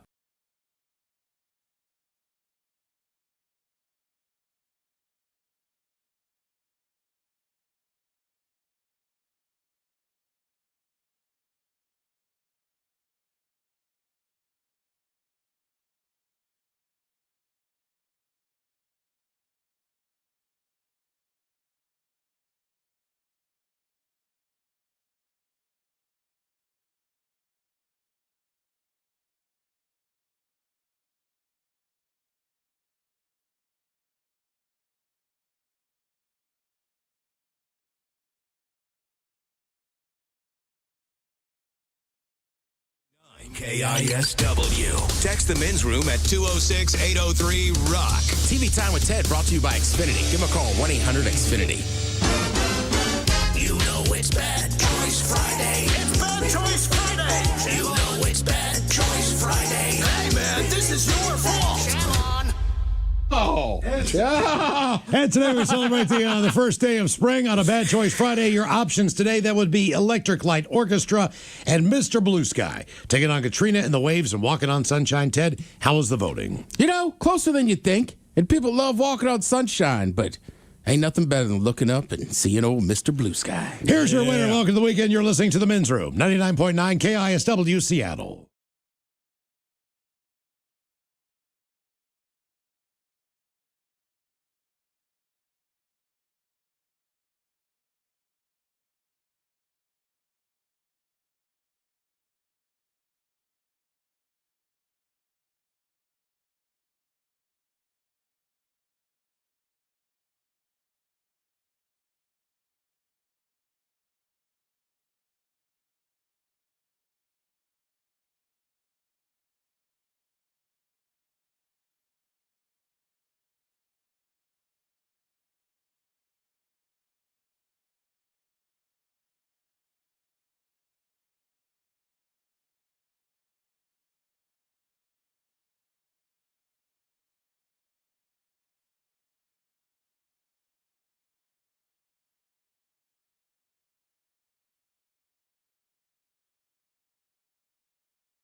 You know that someone in the United States has a heart attack every 40 seconds? Oh my God, man. How's that person still alive? What are you talking about? Heart attacks aren't always fatal, Felix. I understand that, Stone, but most people don't have a heart attack every 40 seconds. I don't think the human heart can take that kind of stress. It can't. Do you think one person keeps having a heart attack every 40 seconds?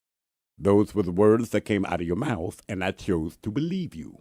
No, Felix, what I mean is that every 40 seconds, someone in the U.S. suffers a heart attack. Not the same person, different people. And every 40 seconds, one of them will suffer a heart attack. 1 Mississippi, 2 Mississippi, 3 What are you doing? I was counting to 40, Playboy, but you interrupted me. Now I got to start over. 1 Mississippi, 2 Mississippi. Okay, well, while my cohort is counting down, we at Inaction News want to remind you to mind your heart health. Damn, Stone, now I got to start counting again. 1 Mississippi, 2 Mississippi. Please join us on all socials at Inaction News. That is Facebook, Instagram, TikTok, and on YouTube.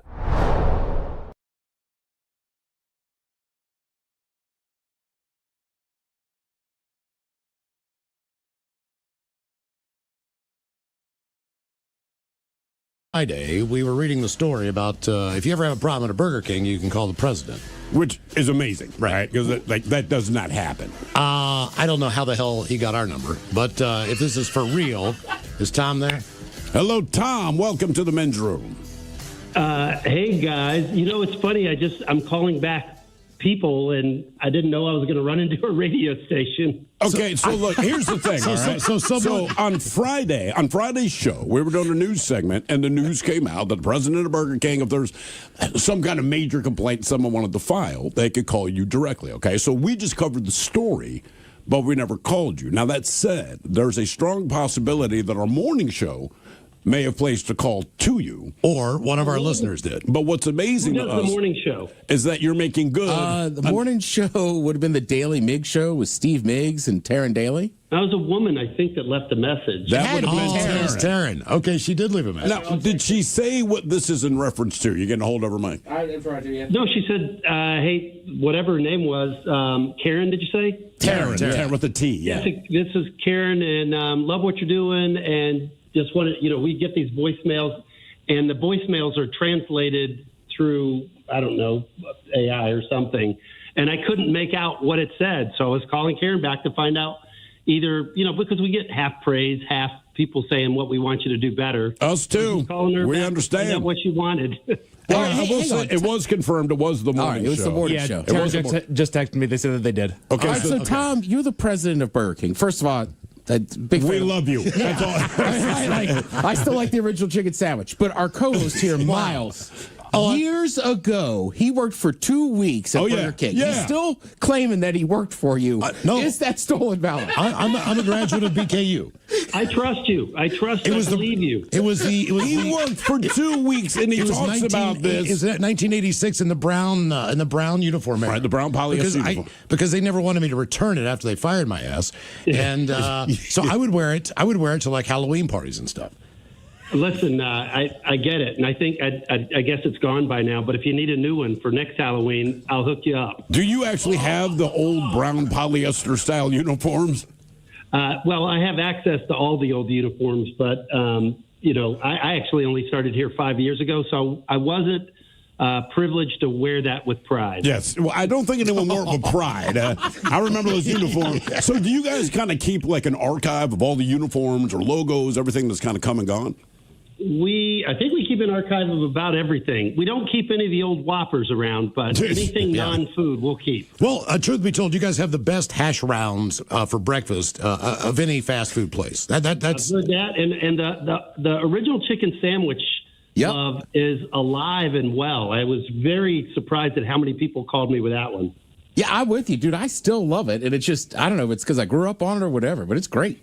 What are some of the things, not necessarily their complaints, people complain about everything, so put that aside, but as far as the things that people are giving you accolades for, like if you're the president of Burger King, what are like two of the things where you're like, I cannot believe how much people like blank? Well, I already said the chicken sandwich, and this is not surprising, but everybody loves us for the Whopper. And everybody, let's see, what else are we getting a lot of love for? And the hash browns, too. Like you said, we're getting a lot for the hash browns. And then we're getting a lot about changing the fries. Like, can you change the fries? But it's hard to know what to do with it because and I'd love to hear what you guys have to say. Some people love the thick cut fries that we have. Some people want more of a shoestring fry, like those guys, whatever those guys are with the golden arches. I can't remember their name. Right.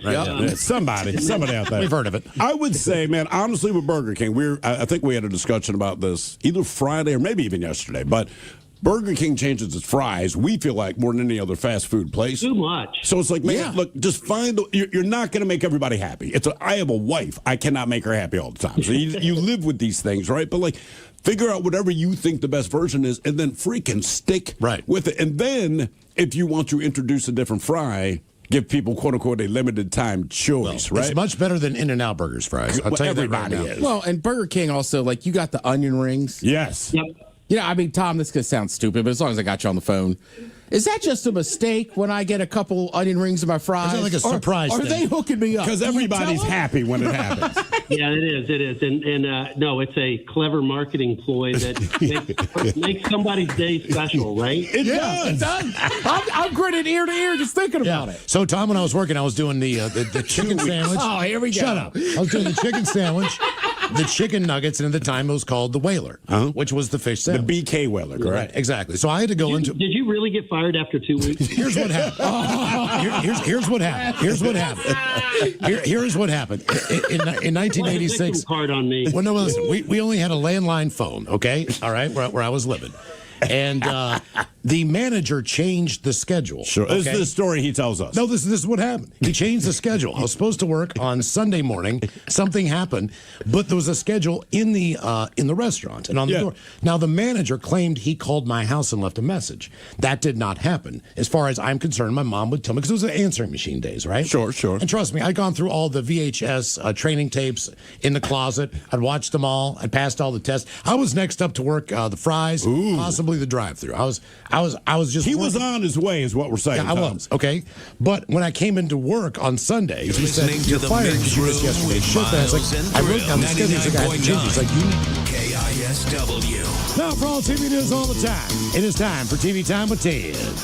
And now, because your pathetic life is confined to countless hours in front of a talking box, the Men's Room presents TV Time with Ted. All right, obviously, a lot of people are fired up. I've been fired up. You can watch the college basketball NCAA men's tournament going on and the women's tournament going on. That's a little more spread out as they have host teams can host, right? So in the first couple rounds, you actually have to go play in other people's arenas. Correct. So it doesn't get done, whereas the men's tournament is just this weekend, the weekend after and the weekend after. Right. So a little bit different if you want to watch the women's tournament, too. You just got to keep up on that. Lady Terps got a nice win today. Did they? Yeah. Well, because the guys couldn't even make the damn tournament. Wait, weren't they supposed to? Did they kind of get hosed?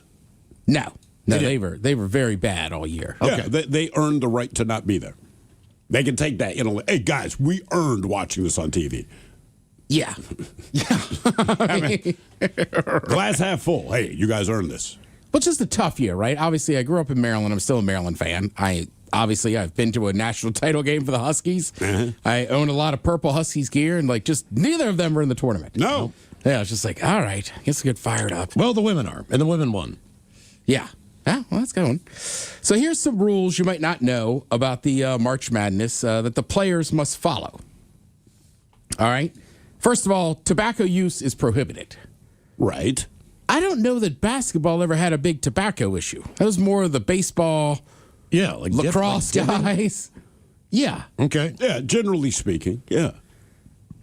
Yeah, I mean, with all the running, it just, one, most people don't smoke. Two, most young people don't smoke. Three, most student athletes not really looking to pick up smokes. Yeah, and they say tobacco, so I mean, I can't imagine anybody's going to rip a dart, but I also have a hard time seeing some dude sitting on the bench just throwing in a fat lipper of dip, right? Like, you kind of know, right? And you're on there. Let's see. There's a strict code for sportsmanship. Players must be respectful or they could receive an infraction. Now, I will say this. One thing that's nice about the basketball tournament as opposed to like some of the football rivalry games is it's very rare to see a fight break out between teams. Agreed. Right? It might get a little chippy here and there, but usually it seems like dudes are pretty good about it. And the other thing is, you're only playing these 3 weekends, right? And that's if you make it to the Final Four. You can't be suspended for a game. Correct. Right? I was watching some, some random game from the U.S. Open Cup, soccer the other day. And it's like a team that's like in the USL won. They should win. But they got into a brawl with the team they beat because they're in the same local area. And it's like, for that lesser team, it's not that big of a deal. Like, they shouldn't have done it. Sure. But for the main team, it's like, well, if you got a red card, like, you're not playing in the next round. That's on you, man. Yeah. So, I mean, I could see that. Now, here's an odd one. These are rules for March Madness. You can't lift or carry their teammates. Really? You mean like if you win off the court? Yeah, I mean, you hit that 3-pointer. We beat some team we're not supposed to beat. I can high-five you, slap your ass, but I can't pick your ass. I never knew that. That does seem odd, doesn't it? I mean, I've never seen it, but I didn't know. But I never thought about it until now. I didn't realize that was prohibited. Yeah, I feel like, I don't know. Like, you've seen it in football, right? All the time. Right. If you're the kicker, they're going to pick your little ass up in a heartbeat, right? Right. I know Joe Montana contends because he hates Rudy. That they did that as a joke. They didn't really like him that much. But yeah, like I'm just thinking in basketball players too. Like maybe just because they're so tall. I guess. And in football, you have a range of sizes too. Like That's the why lineman. the kicker, right? The lineman can get an interception to save the game. They're not picking up. Well, 30 as you would say, there's a dude. reason why all these are rules. So something had to happen. Maybe hardwood. They dropped his ass. Yeah. You know what I mean? What if you got like a 7-footer? You pick him up. Like I don't know. It seems like a long way for that dude to be up there. Well, your eye level would be weird. Oh yeah. I like to say fingernails must be clipped and can't be excessively long. They can be painted though. Oh, I think Dennis Rodman established that. Or Caleb Williams. Caleb Williams. Yep. Big fingernail painter. Where did Dennis Rodman go to college? Do we know? I don't know, man. I don't know that either. Where did Dennis Rodman play college ball? I got to Google it now. You would think that would be, I don't know, just off the top of your mind. But that's going to bug me. That's a good question, Miles. Is it like UNLV or something? No, I think he went to a smaller school like Detroit or. It was a smaller school. Southeastern Oklahoma State University. Woo! Oh, yeah. Would not have been able to pull that one. Absolutely not. That's a good trivia question. Listen for Big Dummy. All right, so the guys, right? You got to tuck your jersey into your shorts. The women don't have to because theirs are usually shorter. But the jerseys are usually shorter? Yes. I don't know. That's the first time. When I read this earlier today, I was like, I didn't know women's basketball players had smaller jerseys, shorter jerseys. Why would the length of the jersey be shorter? Maybe because their frames generally, I mean, male to female, generally speaking. Torso distance? I don't know. I don't know. Maybe because some of these guys are, again, 7 feet tall. Maybe. Yeah. So as far as the length, it's just needs to be tucked in. I guess. I don't know. Like, now granted, I can only go on what I know from high school of like DeMatha. Like, they were very strict, right?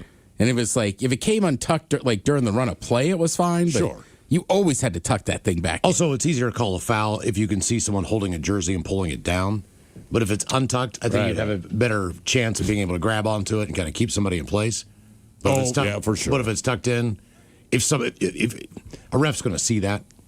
I guess it's also just funny, though, is I don't ever remember, like, you don't see, I don't care if it's college, high school, or pro. Generally, when you see those guys practicing, their practice uniforms are always untucked. Oh, yeah.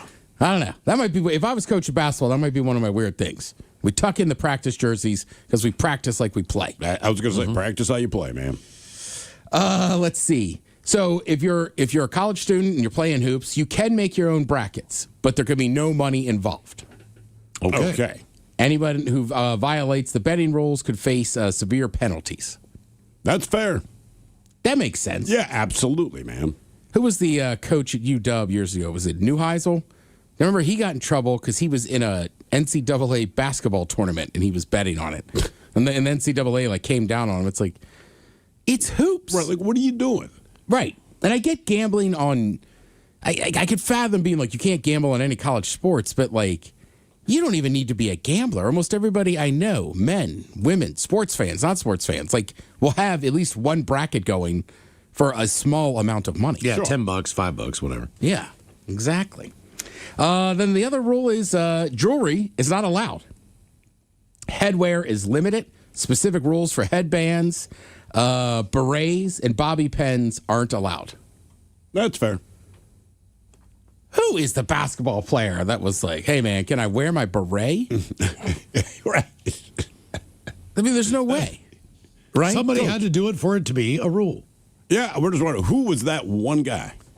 Yeah. Probably played a game. The coach was like, no, we're not doing this again.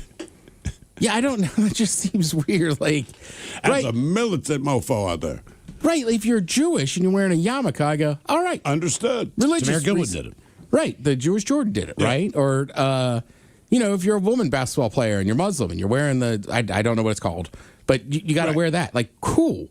Those are religious things. But I can't imagine just being like, oh, yeah, fronts. So I need to wear this beret. I'm like, well, I'm American. I don't get to wear a baseball cap while I hoop for a college game. Sort of TV related, as they're both on TV a lot and have had famous videos. You guys heard about this Usher and Justin Bieber drama? No. All right. So Usher kind of got credit for kind of helping Bieber back in the day and stuff. All right. Justin Bieber and look, he's the first, he'll admit it, right? He was kind of an idiot, but he was also the most famous person on the planet there when he was like 19 or 20. Yeah, he's young and rich, sure. But he's done a pretty good job of distancing himself from those people that kind of started with him, right? Because he was, there's all these weird videos of him being a teenager with like Diddy or with Usher. There's a lot of stuff still with Usher, rumors, whatnot. But apparently they used to be super tight. They were friends, right? I guess last time they were spotted together was 2022, somewhere within the region. You know where they were spotted, Miles? No. Portland? Coeur d'Alene. That is a weird call. Coeur d'Alene? Is Usher risking his life just to do a concert? I don't know. I don't care about see either of them fit. But Coeur d'Alene is beautiful. Yes, it is. But that was the last time they were seen together. So then Beyonce had an Oscar party on Sunday night, and apparently they got into a heated exchange. Some people said they came to blows. TMZ says, quote, Bieber's people are like, it never got physical. I don't know. There's obviously some rift between them. I guess Usher, when he did the Super Bowl halftime in 2024, he reached out to Bieber to be a guest. Bieber was like, nah. Oh, really? I'm not doing it. Okay. So I don't know. There could be some long-standing feud. The other thing I heard is that Usher might have said something not so nice to Bieber's wife, and Bieber kind of went off on him. Yeah, which is tough, man. Sure. Like, come on. Let's see. What are you going to do this weekend? Well, I know what I'm going to do. I'm going to watch a lot of basketball. Yeah. The good news is you still have, I want to say there's still like a whole set of 4 games left on today. Tomorrow when you get up, remember, this is around 32, so not as many games. They'll be a little more staggered.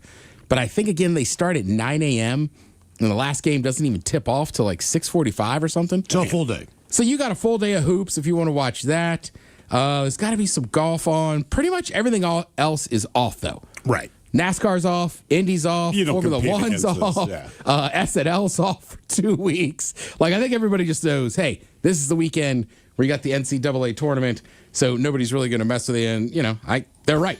Yep. People are going to be watching Absolutely. hoops. Absolutely. Thank you, Ted. We appreciate it. You're listening to The Men's Room.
In spite of robust cookie sales, the Girl Scouts are finally being investigated for violating child labor laws.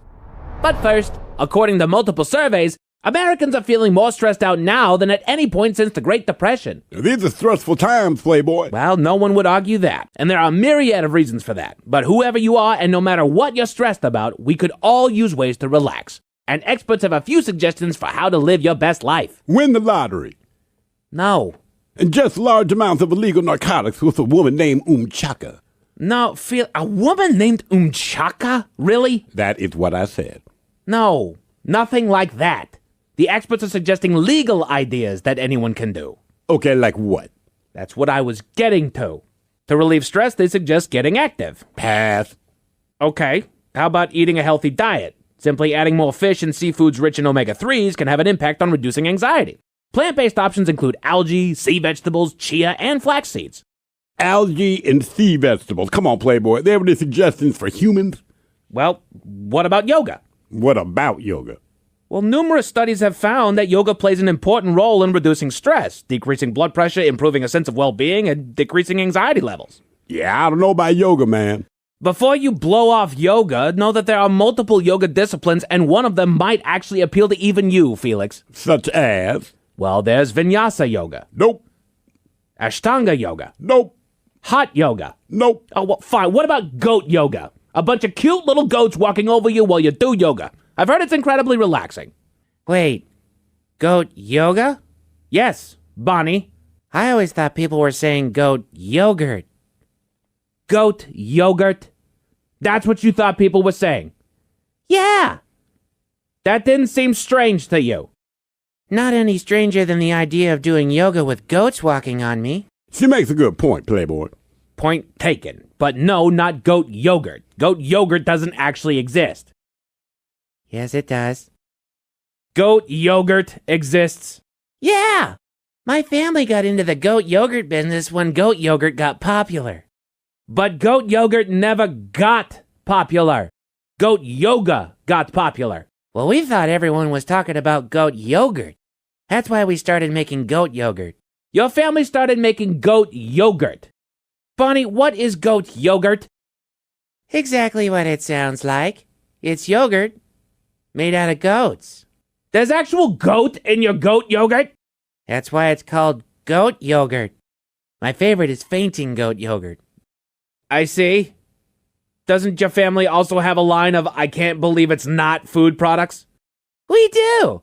I can't believe it's not Alpine Dingo. I can't believe it's not Jack Russell Terrier. I remember. And your goat yogurt, was that for sale too? Yeah, but nobody bought any. People don't want goat yogurt. But they do want I can't believe it's not Jack Russell Terrier. Yeah. Is that weird? It is weird, Bonnie. It really is. We thought so too. Okay, then. Again, Americans are feeling stressed out. Stress and goat yogurt. That's what we have today. Let's go to break. We'll be back next.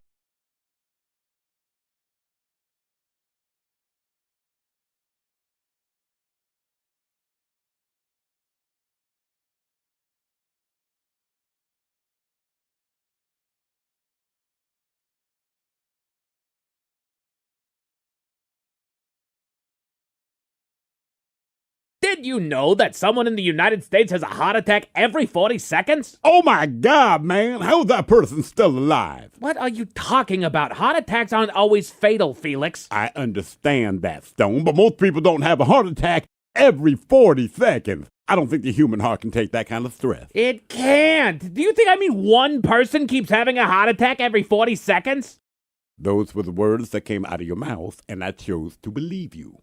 No, Felix, what I mean is that every 40 seconds, someone in the U.S. suffers a heart attack. Not the same person, different people. And every 40 seconds, one of them will suffer a heart attack. 1 Mississippi, 2 Mississippi, 3 What are you doing? I was counting to 40, Playboy, but you interrupted me. Now I got to start over. 1 Mississippi, 2 Mississippi. Okay, well, while my cohort is counting down, we at Inaction News want to remind you to mind your heart health. Damn, Stone, now I gotta start counting again. 1 Mississippi, 2 Mississippi. Please join us on all socials at Inaction News. That is Facebook, Instagram, TikTok, and on YouTube.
Turns with Miles and Thrill. Now, let's see what's happening in the real world. All right, here we go. Chuck Norris passes at 86 in Hawaii and is now swimming to Los Angeles to rest in peace. Meanwhile, Shia LaBeouf is at it again in New Orleans, arguing with the police. 3 crew members are taken to the hospital after a bumpy flight. CBS Radio shuts down after 88 years, which does not seem quite right. And the ghost of Chuck Norris is now speaking Braille to deaf people. It is time for your headlines.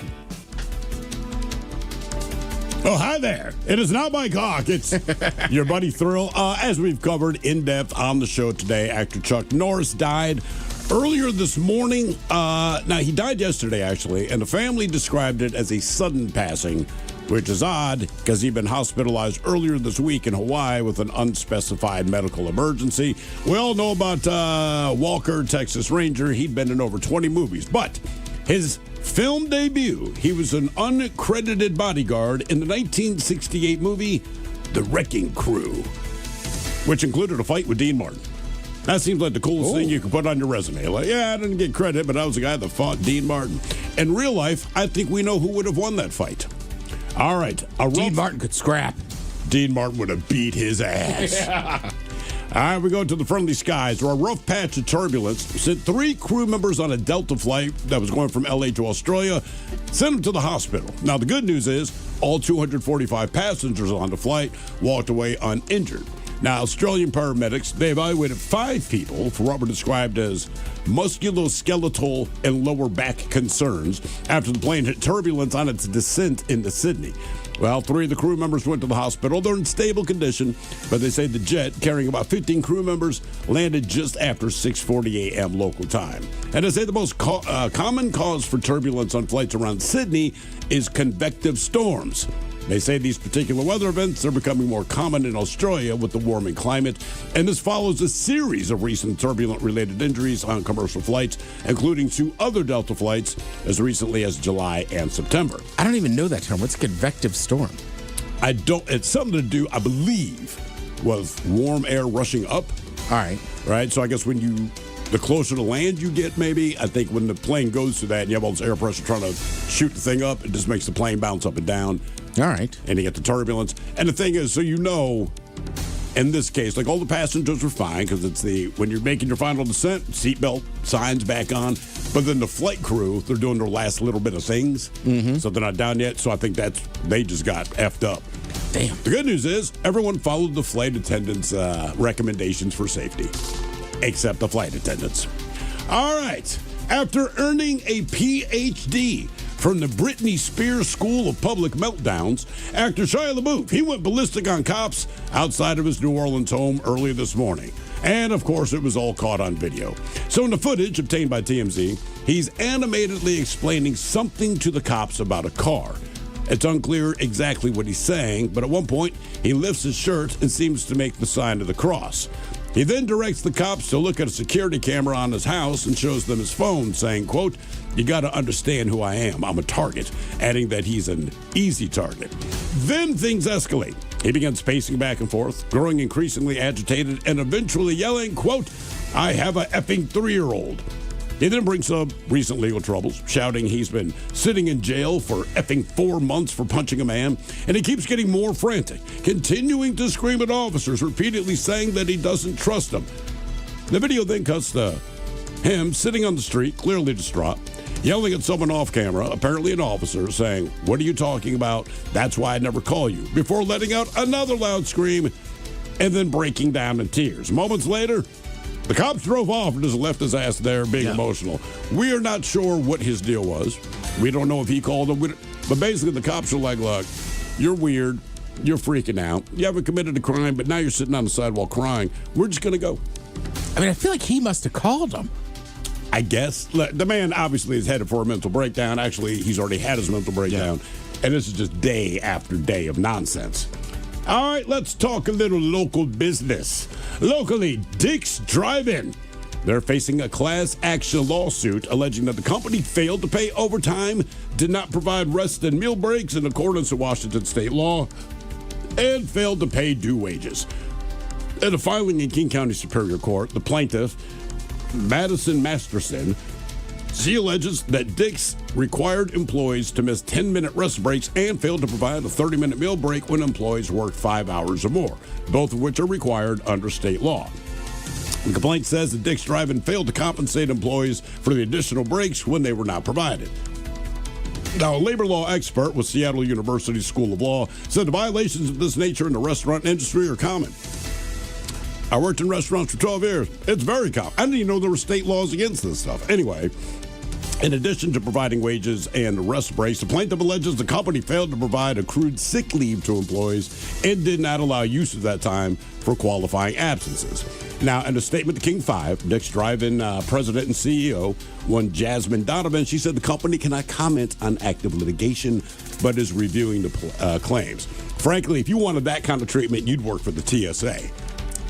I mean, I've known a few people that work there. They absolutely loved it. That's what I was going to say. I haven't heard anything bad. It's kind of one of the good things about patronizing that place. I agree. I think they help with college. Like, it's doing a good job. But, they say it's a class action lawsuit, but it's one person filing the claim. So, who knows? All right, let's stay local. In the news of the cute, Woodland Park Zoo's new lion cubs officially have names. Kamari, meaning moon, and Zawadi, meaning gift. Both of those are Swahili. Now, the two female South African lions, they were born on January 14th. I love how they say the first-time parents, Lilanga and Tandy. Now, obviously, Woodland Park Zoo ignored my suggestions for a Swahili name of Kenyesi and Kamasi, which mean turd and booger.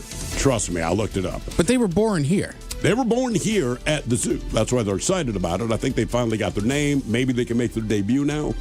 No, I'm just saying, I don't know. A Swahili name. Well, could it just be like Jeff? Jeff and Chuck. Yeah, I mean, come on, man.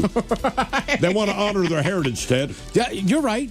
Just saying. Right. And more news of the cute locally. An animal rescue team in Des Moines. They say that the harbor seal that was found shot in the face last month is showing signs of recovery. The Sea Life Response Rehabilitation and Research Team, they posted that a CAT scan showed trauma to her nose, but teams did not find injuries that appeared immediately life-threatening. And then they posted a video earlier this week of the seal swimming around while feeding on some fish and reported that she started to gain weight in their care. So she was found on February 19th with a bullet in her head in Hood Canal.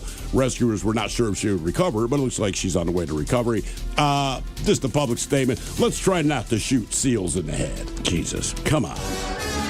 All right, with that, it looks like we're going to wrap up here. All I'm going to save this one story for next Enjoy the weekend. Get a Men's Room IPA in the bright yellow can. We'll talk to you again on Monday. Yes, indeed. It's all true. But in the meantime, well, we be all about this bitch. So until Monday, please do what you do best. And for Aletha's sake, stay beautiful.